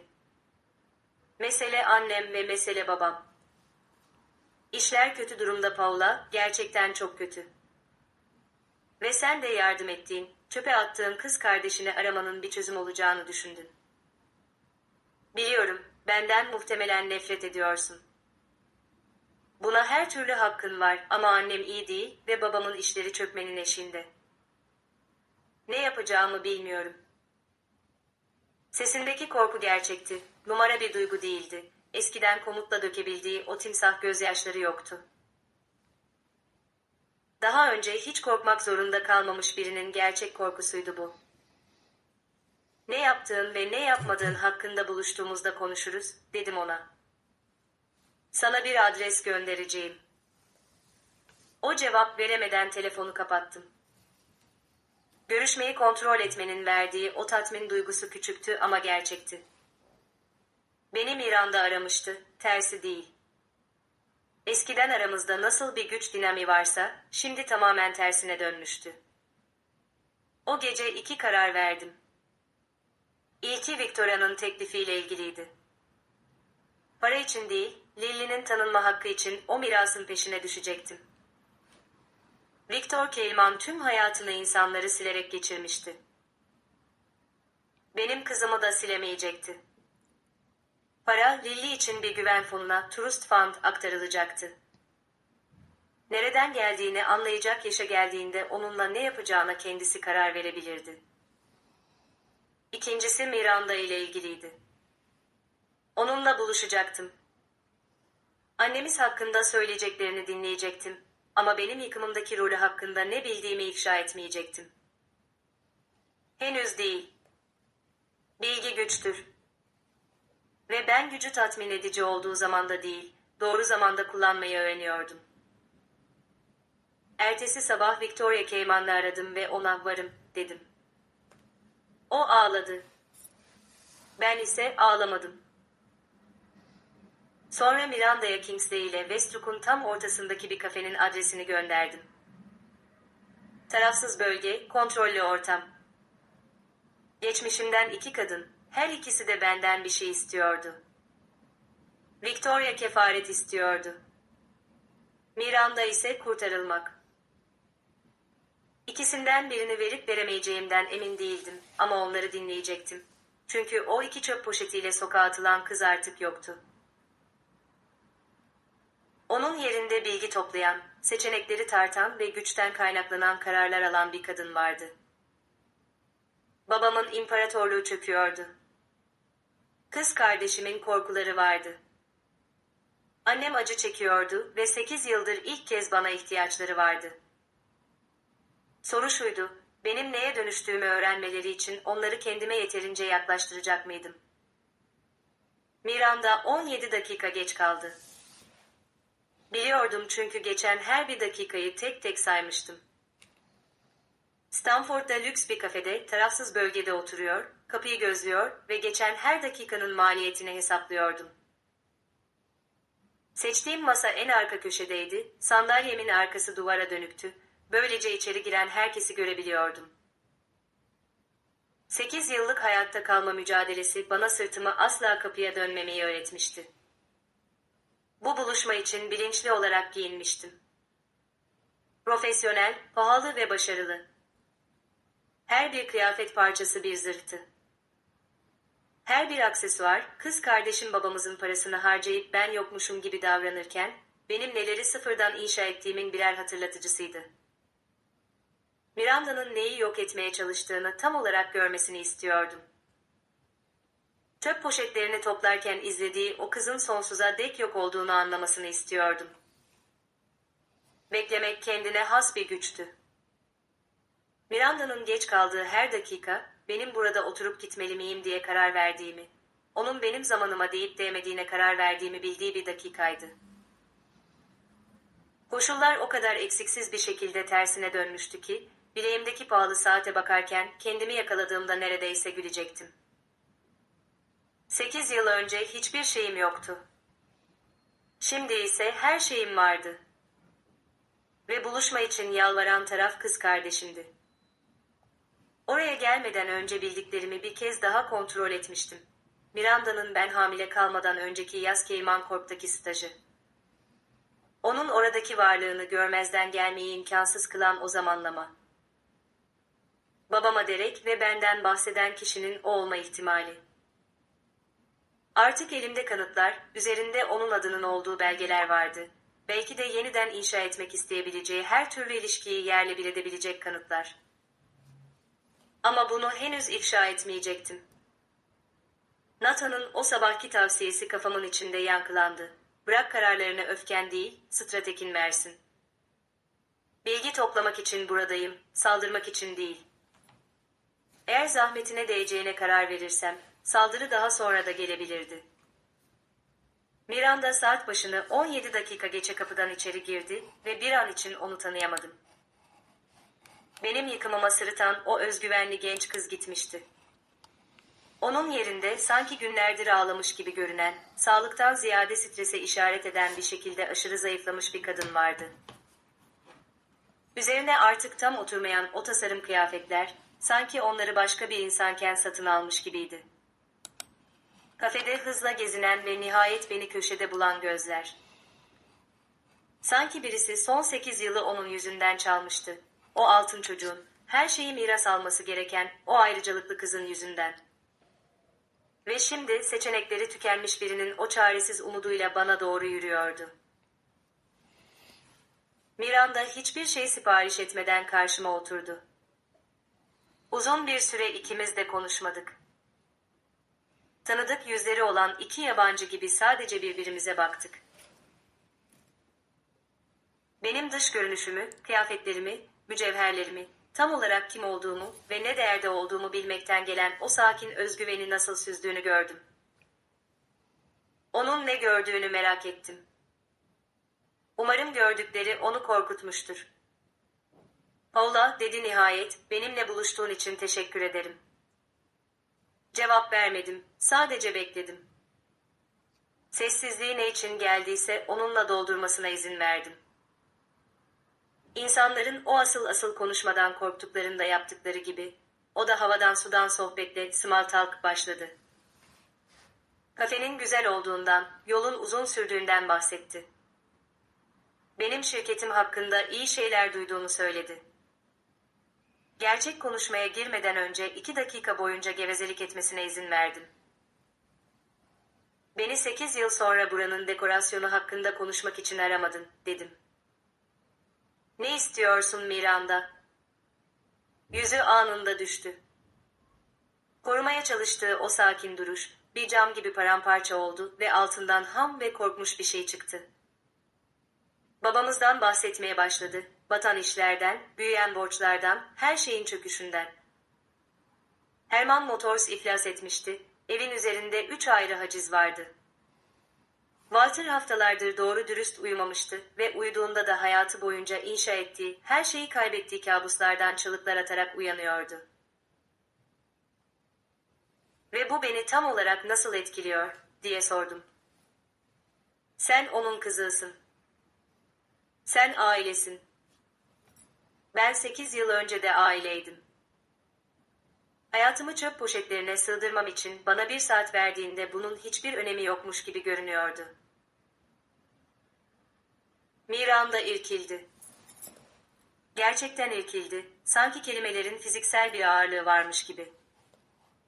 8 yıl önce o poşetleri toplarken beni bir gülümsemeyle izlemişti. Şimdi ise sadece bunun adını duymaya bile dayanamıyordu. İrkiliyordu. İçinde bir şeyler değişmişti. Bunun suçluluk mu yoksa sadece korku mu olduğundan henüz emin değildim. Teklifini, ayna karşısında çalışmış ama perde açılır açılır açılmaz tüm kelimeleri unutmuş biri gibi kekeleyerek yaptı. Walter'ın paraya ihtiyacı vardı. Ailenin kurtarılmaya ihtiyacı vardı. Ben başarılıydım. Kaynaklarım vardı. Benim finansal durumumu neredeyse hiç etkilemeyecek ama babamın kurduğu her şeyi kurtaracak tek bir yatırım veya kredi yapabilirdim. Sesimdeki o hak iddia etme küstahlığı nefes kesiciydi. Kendimi buna mecbur hissedeceğimi varsayıyordu. Barışmayı o kadar çok isteyeceğimi ve bunun için para ödeyeceğimi varsayıyordu. Bana yapılan her şeye rağmen ailenin hala ödemem gereken bir borç olduğunu varsayıyordu. Her şeyi kurtarabilirsin, dedi Miranda ve çaresiz bir yoğunlukla öne doğru eğildi. Bir yatırım, bir borç. Paranın farkına bile varmazsın ama bu bizim ailemizi kurtarır. Senin aileni, diyerek düzelttim. Senin ailen. Sen hala bir Hermansın. Ona uzun uzun baktım. Sonra yüzündeki tüm umudu silip süpüren o şeyi söyledim. Ben kendi şirketini kurmuş bir Hermanlım. Sen ise 8 yıl boyunca babanın parasını harcamış bir Hermansın. Biz aynı türden Hermanlar değiliz. Yüzü utançtan ve öfkeden kıpkırmızı kesildi. Biliyorum, öfkelisin, dedi. Buna her türlü hakkın var. Ama babam her şeyini kaybederken bu öfkeye tutunmak adalet değil. Bu intikam. Bunu sanki intikam kötü bir şeymiş gibi söylüyorsun. Kelimeler aramızda havada asılı kaldı. Miranda sanki karşısında tanımadığı birini görüyormuş gibi bana bön baktı.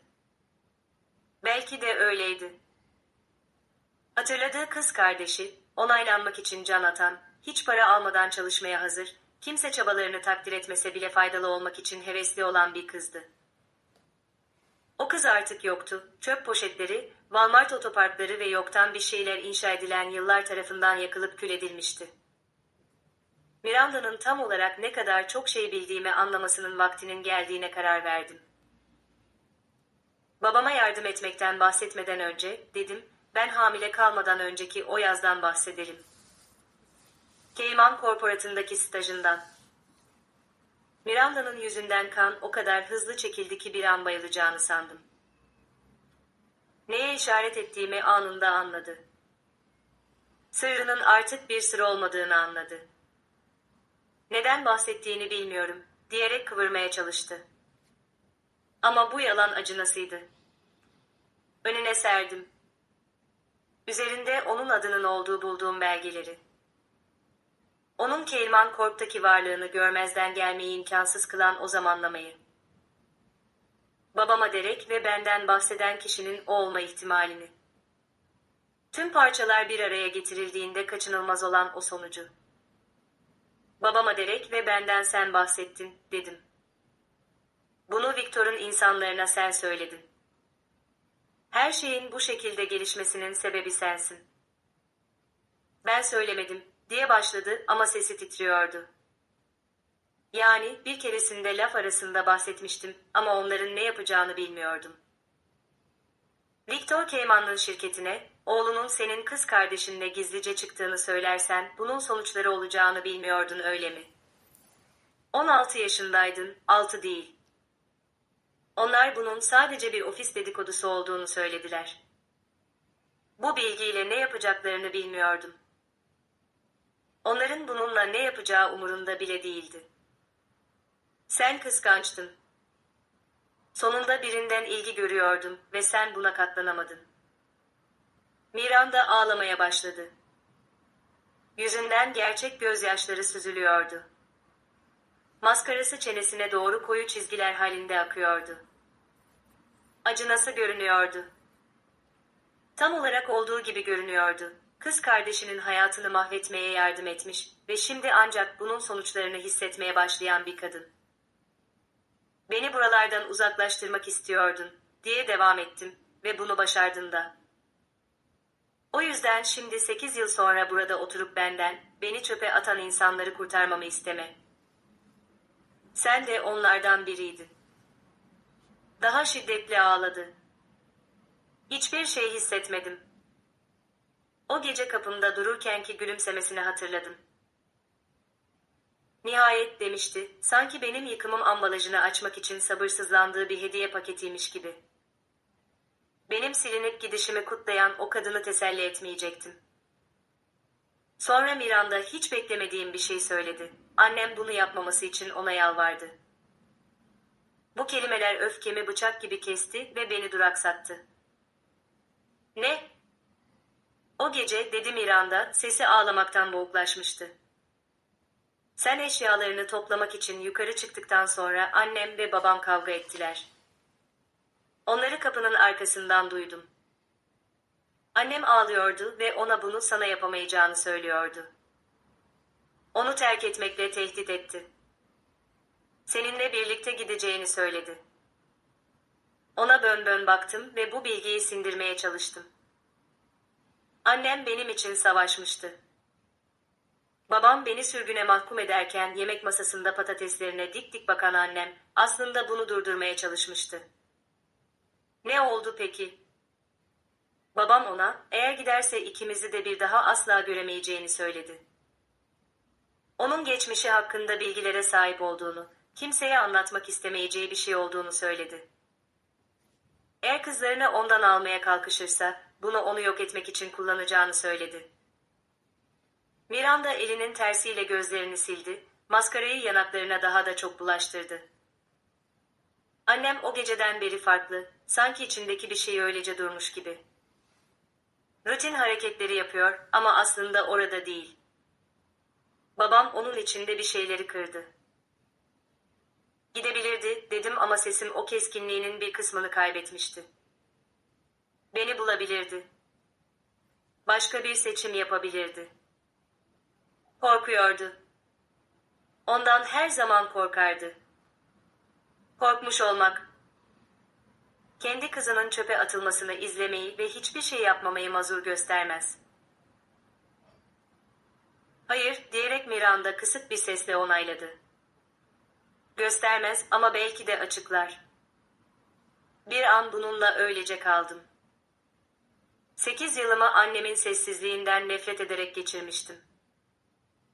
Onun sessizliğinin, babamın onun etrafına ördüğü bir kafes olduğunu öğrenmeyi beklememiştim. Miranda çantasına uzandı ve neredeyse 10 yıldır görmediğim bir şeyi çıkardı. Gümüş bir bilezik, zarif, antika ve anında tanıdığım bir klipsi vardı. Büyük annemin bileziği, annemin bileziği. Ailemizde bir anlam ifade eden tek mücevher parçası. Günün birinde benim miras almam gereken bilezik. Benim olması gereken bilezik. Annem bunu sana getirmemi istedi, dedi Miranda. Ondan bir şeye sahip olmanı istedi, babam tarafından kirletilmemiş bir şeye. Titreyen ellerimle bileziği aldım. İç tarafındaki yazı hala oradaydı. Aşınmış ama okunabiliyordu. Güç sessizdir. Büyük annemin mottosu, hayatını üzerine kurduğu o kelimeler. Annem sana bir şey daha söylememi istedi, diye devam etti Miranda. 8 yıl boyunca sana her doğum gününde, her Noel'de mektuplar yazdı. Onları hiç gönderemedi çünkü babamın bundan haberi olurdu ama yazdı. Neredeler?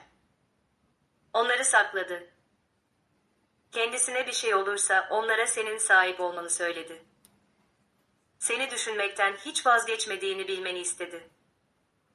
Boğazım düğümlendi. Bunu dışarıya belli etmedim. Annemin gönderecek cesareti hiç bulamadığı 8 yıllık kelimeler. Posta kutuma hiçbir zaman ulaşmamış zarflara mühürlenmiş yılların özürleri, sevgisi ve pişmanlığı. Miranda bir kez daha babamıza yardım etmem için yalvardı. Para istedi, af diledi, yıkılan her şeyi yeniden inşa etmek için bir şans istedi. Ona cevabımı verdim. Babama söyle, başının çaresine baksın, dedim. Bu karmaşayı kendisi yarattı. İçinde boğulabilir. Anneme söyle, zamana ihtiyacım var. Onu görmeye henüz hazır değilim ama asla da demiyorum. Ve Miranda'ya sordum. Kendime ne söylemeliyim? Kendine eylemlerin sonuçları olduğunu söyle. Hayatımı mahvetmeye yardım ettiğinde 16 yaşındaydın. Şimdi ise 24 yaşındasın. Bu 8 yıl demek. Özür dileyebilir, açıklayabilir, bana ulaşabilirdin. Yapmadın.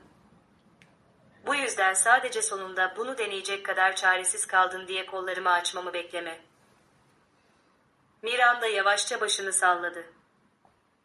Gözlerinde kabulleniş veya yenilgi gibi bir şey vardı. Aradaki farkın ne olduğunu söylemek zordu. Özür dilerim Paula, dedi. Biliyorum, bu hiçbir şeyi değiştirmez ama yine de özür dilerim. Haklısın. Hiçbir şeyi değiştirmez. Kafeden girdiğinden daha da küçülmüş bir halde çıktı. Orada 30 dakika daha öylece oturdum. Büyükannemin bileziğini elimde tutuyor, güç ve sessizlik üzerine ve bunların gerçekten aynı şey olup olmadığını düşünüyordum. Otoparktan Nathan'ı aradım. İlk çalışta açtı.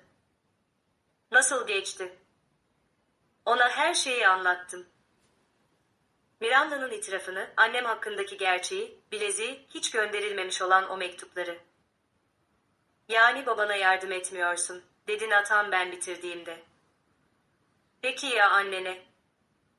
Annem meselesi karmaşık. O hala bir korkak. Ama belki de beni seven ve bunu gösterebilmek için fazlasıyla zayıf olan bir korkaktır. Bu yeterli mi? Bilmiyorum ama bu kapıyı henüz tamamen kapatmaya da hazır değilim. Henüz değil. Şimdi ne yapacaksın? Hala elimde tuttuğum bileziğe baktım. İçindeki yazı öğleden sonra ışığını yansıtıyordu. Eve gideceğim, dedim. Kızımıza sarılacağım ve akşam yemeği yapacağım. Nathan duraksadı. Kızımız. Bunu bu şekilde söylemek istememiştim ama bu doğruydu. Nathan, 2 yıl içinde Lily'ye, Derek'in 8 yılda, Walter'ın ise 18 yılda bana olduğundan daha çok babalık yapmıştı. Evet, dedim, kızımız. Bu sorun değil, değil mi? Cevap verdiğinde sesi duygulanmıştı. Bu sorundan çok daha fazlası. Bu her şey. Bileğimde büyükannemin bileziği ve göğsümde imkanlar gibi hissettiren bir şeyle eve doğru sürdüm. Geçmişin benimle işi henüz bitmemişti. Ama belki de, sadece belki de, nihayet onunla işimi bitirmeye ben hazırdım. Görüşmeyi kabul etmeden önce kapıma 4 kez geldiler. Onları beklettim. Çünkü bunu yapabiliyordum. Çünkü bana hiç gelmeyen bir özür için beni 8 yıl bekletmişlerdi. Çünkü hayatımı çöp poşetlerine sığdırmam için bana 1 saat veren o adamın, belki de hiç açılmayacak bir kapının önünde dikilmenin nasıl bir his olduğunu anlamasını istiyordum. 4. ziyaret Ekim ayının sonlarında bir salı günüydü. Arazimdeki yapraklar altın ve kırmızı renklere bürünmüştü. Tablolara ve kartpostallara ait olan o türden bir sonbahar güzelliği. Evdeki çalışma odamda sözleşmeleri inceliyordum ki güvenlik o tanıdık kelimelerle aradı. Hanımefendi, aileniz yine kapıda. Bu hafta 4. kez oluyordu. Pencereye gittim ve duvardaki güvenlik monitörüne baktım. Oradaydılar, Walter ve Linda Herman, kaderlerini ellerinde tutan birinden lütuf bekleyen dilenciler gibi sonbaharın soğuğunda bekliyorlardı ki tam olarak oldukları şey de buydu. Babam korkunç derecede yaşlanmıştı.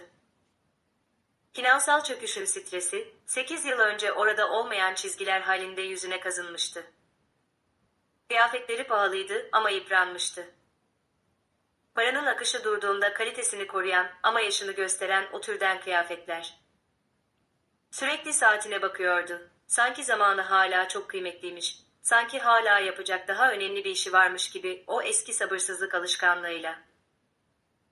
Annem onun arkasında duruyordu. Hatırladığımdan daha küçük ve daha çökmüş bir halde. Her zaman olduğu o hayaletin ta kendisiydi. Kafası öne eğikti. Ne kameraya, ne kapıya, ne de başka bir şeye bakıyordu. Sadece tüm çocukluğum boyunca üzerinde taşıdığını gördüğüm, o aynı boyun eğme duruşuyla öylece dikiliyordu. Saate baktım. Sabah 10:14. Bir karar verdim. Onlara 52 dakika içinde dışarıda olacağımı söyleyin, dedim telefona. Güvenlik müdürüm Markus duraksadı. Tam olarak 52 dakika mı efendim? Tam olarak. Telefonu kapattım ve monitörden ailemi izlerken koltuğuma yaslandım. Onları görebildiğimden haberleri bile yoktu. Orada durdukları her saniyenin bir hesaplama, bir mesaj, muhtemelen kendilerinin hatırlamadığı borçlar için yapılan bir ödeme olduğundan haberleri yoktu. 52 dakika, 1 saatten 8 dakika daha az. Lily'nin hayatından kaçırdıkları her yıl için bir dakika. Babam bu hesabı anlamayacaktı ama ben bilecektim ve bu yeterliydi. Zamanı verimli kullandım. Son birkaç aydır topladığım belgeleri, babamın Victor Cayman'la olan borcunun kanıtlarını, o 2 milyonun sadece bir rüşvet değil bir ticari işlem olduğunu gösteren delilleri, Miranda'nın çöküşten önceki yaz Cayman Corp'taki stajını gösteren kayıtları inceledim. Onlara her şeyi göstermeyi planlamıyordum. Bu tek seferde çok fazla kart açmak olurdu. Ama onların karşısına çıktığımda bildiklerimin ağırlığını göğsümde hissetmek istiyordum. Her ne kadar tamamını kullanmayacak olsam da bilginin gücünü hissetmek istiyordum. Tam 52 dakika sonra masamdan kalktım. Kapının yanındaki aynada kendime baktım. Kibirden değil, stratejiden dolayı. Sade ama pahalı giyinmiştim. Kendini ilan etme gereği duymayan o sessiz zenginlik tarzı. Babamın neye dönüştüğümü görmesini istiyordum. O kapıya doğru attığım her adımın, görmezden gelemeyeceği bir mesaj olmasını istiyordum. Lily'yi oturma odasında Nathan'ın yanında buldum. Ona bütün sabah üzerinde çalıştığı bir resmi gösteriyor ve 7 yaşındakilerin sanatlarına gösterdiği o ciddi yoğunlukla her bir figürü açıklıyordu. "Hemen döneceğim tatlım," dedim ona. "Dışarıda birkaç kişiyle konuşmam gerek." Meraklı gözlerle bana baktı. "Kim o anne?" Nathan'a bir bakış attım. Bana destek verircesine hafifçe başını salladı. "Neye karar verirsen ver," diyordu gözleri, "ben buradayım." "Sadece benimle konuşması gereken birkaç kişi," dedim. "Sen Nathan ile içeride kal." "Tamam." Başını salladı ve tekrar resmine döndü. Mutlu, güvende ve büyükanne ile büyükbabasının kapıda dikilip annelerinin zamanından sadece 60 saniyeye bile deyip değmeyeceklerini beklediklerinden tamamen habersiz bir halde. Evin kapısından dış kapıya giden yol uzundu. Bunu özellikle böyle tasarlamıştım. Etrafı yaşlı ağaçlarla çevrili, geniş kavisli bir araç yolu. Ev görünür durumdaydı ama uzaktaydı. Ziyaretçilere neye doğru yürüdüklerini takdir etmeleri için zaman tanıyan o türden bir yaklaşma mesafesi. Yavaş ve bilinçli adımlarla yürüdüm. Ailemin benim yaklaşmamı izlemesine izin verdim. Arkamdaki mülkü, bahçeleri, yaratılmasında hiçbir paylarının olmadığı bir hayatın kanıtlarını görmelerini sağladım. Kapıya ulaştığımda durdum. Demir parmaklıklar aramızda sapasağlam ve kıpırdamaz bir şekilde duruyordu. Benim kontrol ettiğim bir sınır. Babam beni görür görmez hemen dikleşti. Yüzünde acı verici duran bir gülümseme denedi. "Benim için aptalca bir hata," diye bağıran bu adam, şimdi sıcak ve babacan görünmeye çalışıyordu. Bu gösteri o kadar kötüydü ki, eğer bu kadar trajik olmasaydı komik olabilirdi. Annem nihayet gözlerini kaldırdı. Gözleri kırmızıydı. Son zamanlarda ağlamıştı. Belki günlerce, belki de yıllarca. Onun durumunda bunu söylemek zordu. Uzun bir süre hiçbirimiz konuşmadık. Sessizliğin uzamasına izin verdim. Önce onların kırılmasını istiyordum. O zamanlar kim olduklarını bana tam olarak gösterdikten yıllar sonra, şimdi kim olduklarını görmek istiyordum. İlk önce babam kırıldı. Tabii ki öyle olacaktı. Paula, dedi. Sesi hatırladığımdan daha kaba çıkmıştı. Stresten, yaşlılıktan ve kendi yenilgilerinin ağırlığından yıpranmıştı. Bizi kabul ettiğin için teşekkür ederiz. Uzun zamandır seninle konuşmak istiyorduk. Açıklamamız gereken şeyler var. Cevap vermedim. Sadece ona baktım, konuşmaya devam etmesine, şu anda kazmakta olduğu o çukuru daha da derinleştirmesine izin verdim. Belli ki üzerinde çalışmış olduğu bir konuşmaya girişti. Aile hakkında, yanlış anlaşılmalar hakkında ve geçmişe sünger çekmek üzerine kelimeler etti. Geçmişin geçmişte kaldığından ve ileriye bakmanın ne kadar önemli olduğundan bahsetti. Herkesin hata yaptığını, kin tutmanın sağlıklı olmadığını ve kanın her türlü kavgadan daha ağır bastığını söyledi. Hatta kurduğum şeyle gurur duyduğunu bile söyledi. Gurur. Onun ağzından çıkan bu kelimenin küstahlığı. Neredeyse 3 dakika boyunca konuşmasına izin verdim. Ayna karşısında prova ettiği ve bu an için cilaladığı 3 dakikalık içi boş kelimeler ve boş vaatler. Sonunda o serin Ekim havasına rağmen terliyordu. Nihayet konuşmayı bıraktığında ilk kez ben konuştum. Bana aptalca bir hata demiştin, dedim. Sesim sakin ve kontrollüydü. 8 yıl boyunca tam olarak bu an için hazırlanmış bir kadının sesiydi. Bana hiçbir şey olmadığımı söylemiştin. Hayatımı bavullara değil, çöp poşetlerine sığdırmam için bana 1 saat vermiştin. Çöp poşetleri, çünkü senin gözünde tam olarak hak ettiğim şey buydu. Babamın yüzü değişti. O hazırlıklı gülümseme titreşti. Paula, bu çok uzun zaman önceydi. Öfkeliydim. Net düşünemiyordum.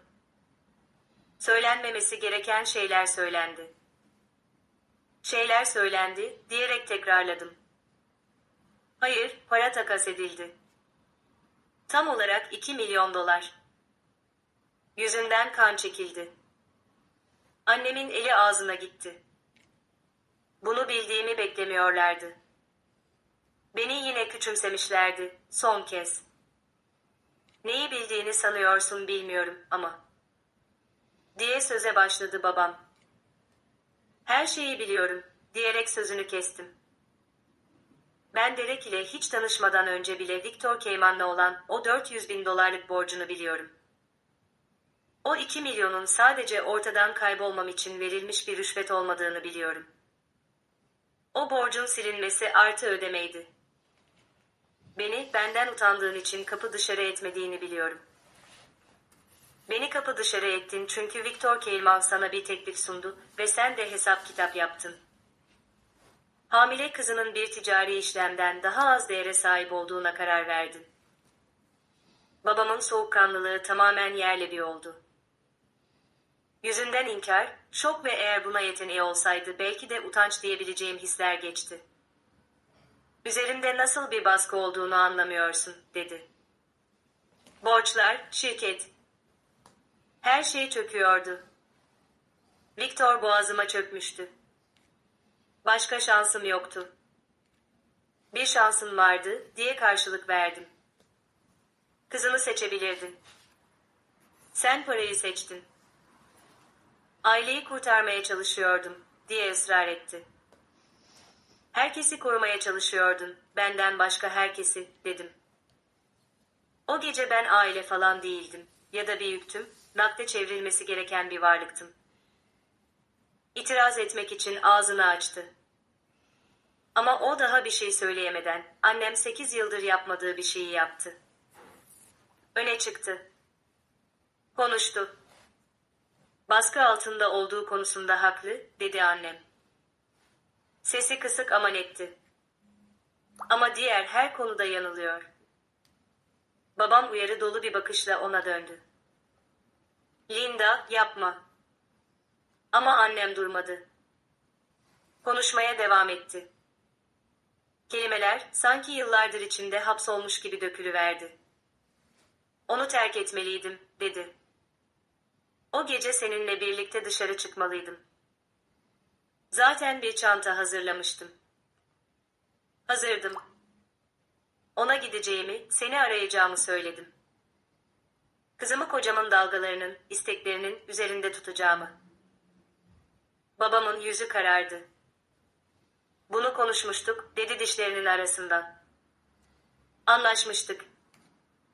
Beni tehdit ettin, diye karşılık verdi annem.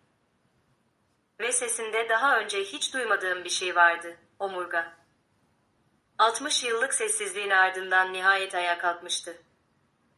Eğer gidersem, kızlarımdan hiçbirini bir daha asla göremeyeceğimi sağlama alacağını söyledin. Geçmişim hakkında bilgilere sahip olduğunu söyledin. Beni yok etmek için bunları kullanacağını söyledin. Gözleri yaşlarla dolu bir halde tekrar bana döndü.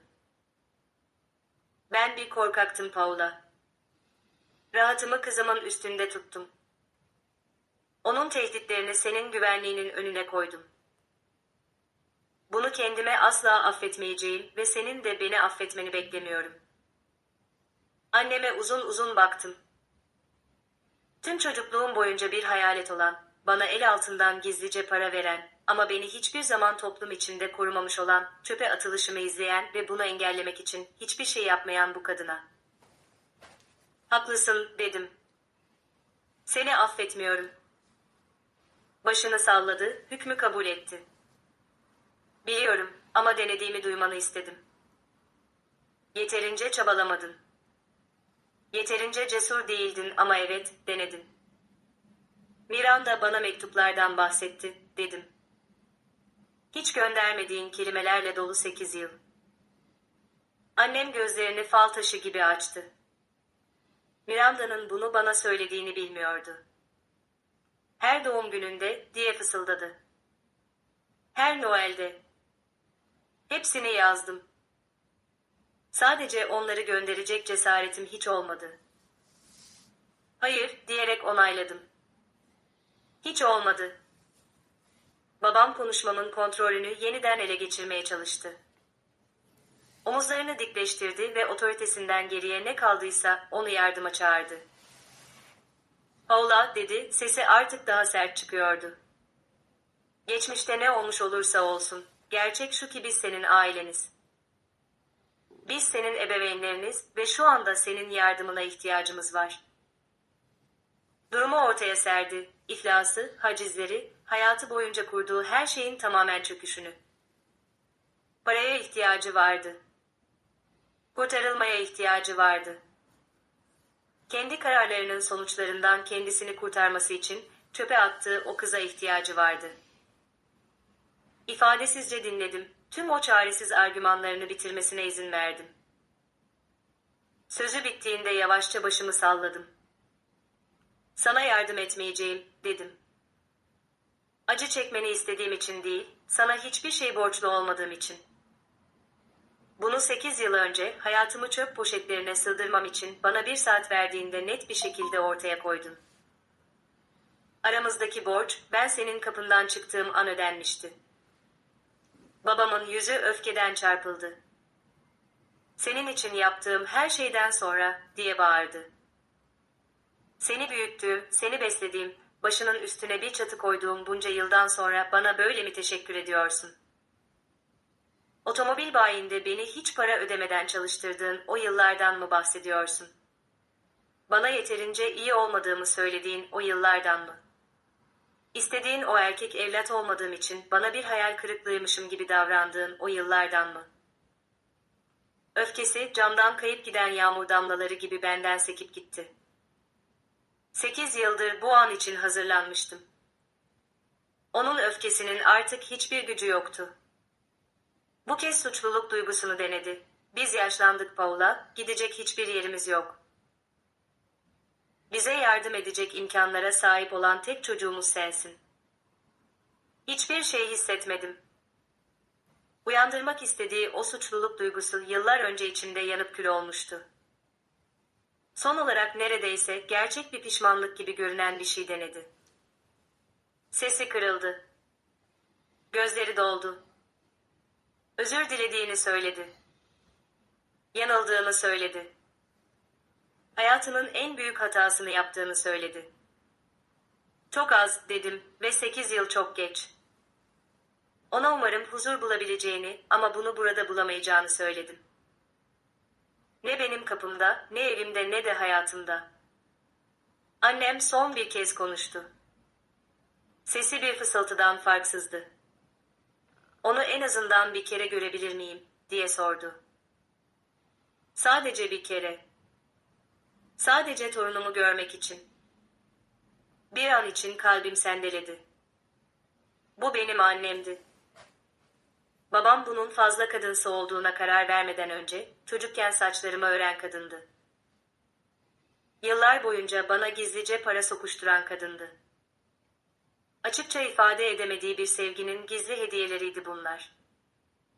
Sonra yazdığı ama hiç göndermediği o mektupları hatırladım. Sessizlikle geçen yılları, beni aramak yerine onun yanında kalmak için defalarca kez yaptığı o seçimleri hatırladım. Lily sizin varlığınızdan haberdar değil, dedim. Bunu bu şekilde bırakmak, onun için yapabileceğim en nazik şey. Annemin yüzü adeta çöktü. Babam kolunu ona doladı, hala bir saygınlığı korumaya çalışıyor. Hiçbir şeyi ve hiç kimseyi hayatında hiç korumamış olmasına rağmen hala korumacı koca rolünü oynuyordu. Arkamda sineklikli kapının açıldığını ve çakıl taşları üzerindeki küçük adımları duydum. Kalbim tekledi. Lily yanıma koşarak geldi. Merakı sonunda Nathan'ın gözetimini yenmişti.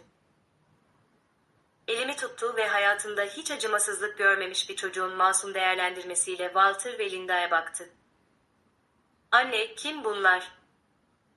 Babamın yüzü şekil değiştirdi. Umut, özlem ve hiç tanışmadığı torununa doğru uzanan çaresiz bir şey. Konuşmak için ağzını açtı. Önemli biri değiller tatlım, dedim o daha tek bir kelime bile çıkaramadan. Onlar da tam gidiyorlardı. Hoşça kalın, dedi Lily. Sevilen bir çocuğun o kaygısız nezaketiyle onlara el salladı. Güle güle. Sonra arkasını döndü ve tamamen etkilenmemiş bir şekilde eve geri yürüdü. Babam, fiziksel bir acı ifadesiyle onun arkasından baktı. Çok güzel, diye fısıldadı annem. Sana benziyor. O kendisine benziyor, diye karşılık verdim. Ve çöpe atılmanın nasıl bir his olduğunu asla öğrenmeyecek. Benim mirasım bu, sizinki değil. Onlara gitmelerini söyledim. Babam itiraz etti ama annem etmedi. Sadece çantasına uzandı ve kapının yanındaki yere bir zarf bıraktı. Hiçbir kelime etmedi. Sadece içinde özür, keder ve belki de gurur sayılabilecek bir şey olan bir bakış fırlattı. Arkalarını döndüler ve ertelenmiş bakımların ve kısıtlı bütçelerin getirdiği yıpranmışlığı gösteren daha eski model olan arabalarına doğru yürüdüler. Sanki fikrimi değiştirecekmişim gibi yavaşça uzaklaştılar. Köşede gözden kaybolana kadar arkalarından baktım. Sonra eğildim ve annemin bıraktığı o zarfı yerden aldım.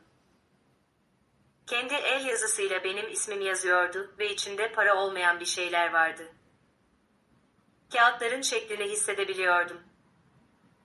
Onların arkalarından bakarken, boğazımda düğümlenen o tanıdık öfke yerini buz gibi bir aydınlanmaya bıraktı. Babamın o dilenci gibi bakan gözlerinde gördüğüm şey pişmanlık falan değildi. O sadece batan gemisini kurtaracak yeni bir liman arıyordu. Annem ise 8 yıl boyunca sustuğu korkaklığının bedelini, benim gücüme sığınarak ödemeye çalışıyordu. Asıl canımı yakan neydi biliyor musun? Zurna'nın zırt dediği yer tam olarak şurasıydı ve bunu ikisi de çok iyi biliyordu. Eğer o sığınma evinden çıkamasaydım, eğer Lily'yi aç bir ilaç, sefalet içinde büyütmek zorunda kalsaydım, hiçbir zaman bu kapıya gelmeyeceklerdi. Ölüp ölmediğim umurlarında bile olmayacaktı. Bana 8 yıl önce biçtikleri o çöp poşeti değerini, hayatım boyunca gururla bir yafta gibi üzerimde taşımamı seyredeceklerdi. Onlar benim kendi kızları olduğumu, ancak ben milyoner bir iş kadını olduğumda hatırlamışlardı. Benim başarımı, kendi sefaletlerine bir can simidi yapmak için gelmişlerdi. İşte tam da bu yüzden o demir kapı. Aramızda sadece fiziki bir sınır değil. Onların riyakarlığı ile benim tırnaklarımla kazıdığım onurum arasındaki aşılmaz bir duvardı. Güneş batmaya başlayana kadar kapımda öylece durdum. Bu zarfı tutuyordum ve henüz onu açmaya hazır değildim. "Anne," diye seslendi Lilli evden. Nathan yemeğin hazır olduğunu söylüyor. Zarfı cebime koydum ve ailemin, yani gerçek ve seçilmiş olan ailemin yanına geri döndüm. Geçmiş yarına kadar bekleyebilirdi. Ama o zarfı tutarken biliyordum ki içindeki şey bir anlam ifade edecek, bir şeyleri değiştirecek ve annemin bana verebileceği son söz olabilecekti. Annemin zarfını açmak için Lilli'nin uyumasını bekledim. Bazı kederleri insanın tek başına hissetmesi gerekir. Nathan benimle kalmayı teklif etti ama bunu yalnız yapmalıydım. Bu zarfın içinde her ne varsa bu annemle benim aramdaydı ve kendim tam olarak anlamadan bunu kimseyle paylaşmaya henüz hazır değildim. Ev sessizdi. Lilli'nin hafif nefes alışverişleri koridor boyunca yatak odasından duyuluyordu. Nathan, ben ona söylemek zorunda kalmadan akşam yemeğinden sonra eve gitmişti. Çünkü bu akşam alana ihtiyacım olduğunu anlamıştı. Çalışma odamdaki tek ışık masamın üzerindeki lambadan geliyordu ve her şeyi, birazdan yapacağım şey için oldukça uygun görünen sıcak gölgelere boğuyordu. Zarf göründüğünden daha ağırdı, fiziksel ağırlığından dolayı değil, yılların ağırlığından dolayı. Bana hiçbir zaman ulaşamamış kelimelerle dolu 8 koca yıl. O an güneş doğana kadar o masada oturdum ve o mektubu tuttum.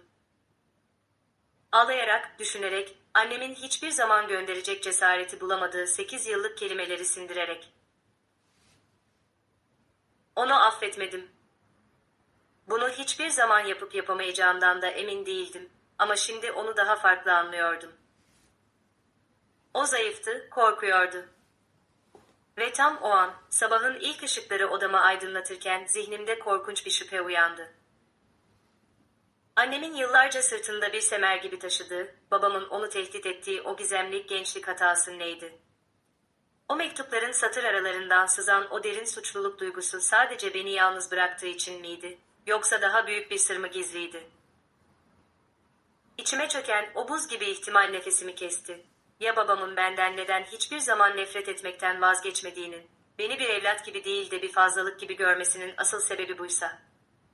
Ya ben, annemin o geçmişteki hatasının meyvesiysem? Walter için hiçbir zaman onun kızı olmamışsam ve sadece karısının geçmişinin yüzüne vurulan canlı bir kanıtı olduğum için beni 18 yaşımda, karnımda bebeğimle 2 milyon dolara satıp bir çöp poşeti gibi sokağa atmışsa? Bu sadece bir ihtimaldi. Hiçbir zaman soramayacağım ve belki de hiçbir zaman cevabını alamayacağım karanlık bir şüphe. Nathan sadece ellerimi tuttu ve 2 yıldır bana hep aynı şekilde bakan o sakin gözlerle yüzüme baktı. "Hayatımın geri kalanını seninle ve Lilli ile geçirmek istiyorum," dedi. "Bana izin verir misin?" O daha sorusunu bitirmeden evet dedim. Üzerinde düşünmeme gerek yoktu. Karar vermek için zamana ihtiyacım yoktu. Bu adam 2 yıl boyunca her bir gün oradaydı. Tutamayacağı hiçbir sözü vermemişti. Benim güvenimi, sabırla, istikrarla ve büyük romantik jestlerden çok daha fazla anlam ifade eden o sessiz sadakatiyle kazanmıştı. Yüzük sade ve zarifti. Kusursuzdu. Yüzüğü parmağıma takıyordu ki sineklikli kapı hızla açıldı ve Lilli çığlıklar atarak dışarı koştu. "Evet," dedi. "Evet," dedi, diye bağırıyordu. Nathan'ın oğlu da hemen onun arkasındaydı. Belli ki her ikisi de tam bu an için gözlemci olarak oraya yerleştirilmişti. Bahçede hep birlikte kocaman bir grup kucaklaşmasıyla anı noktaladık. Şartlar gereği birbirini bulmuş ve bir aile olmaya karar vermiş 4 insan. Lilli'nin 8. yaş günü küçüktü. Sadece önem arz eden insanlar vardı. Nathan ve oğlu, ofisinden Klaus, Lilli'nin birkaç okul arkadaşı ve bu özel gün için Florida'dan kalkıp gelmiş bir misafir. Bayan Dolores Washington artık 70 yaşındaydı. Saçları tamamen beyazlamıştı ve sadece gösteriş olsun diye kullandığını iddia ettiği bir bastonla yürüyordu.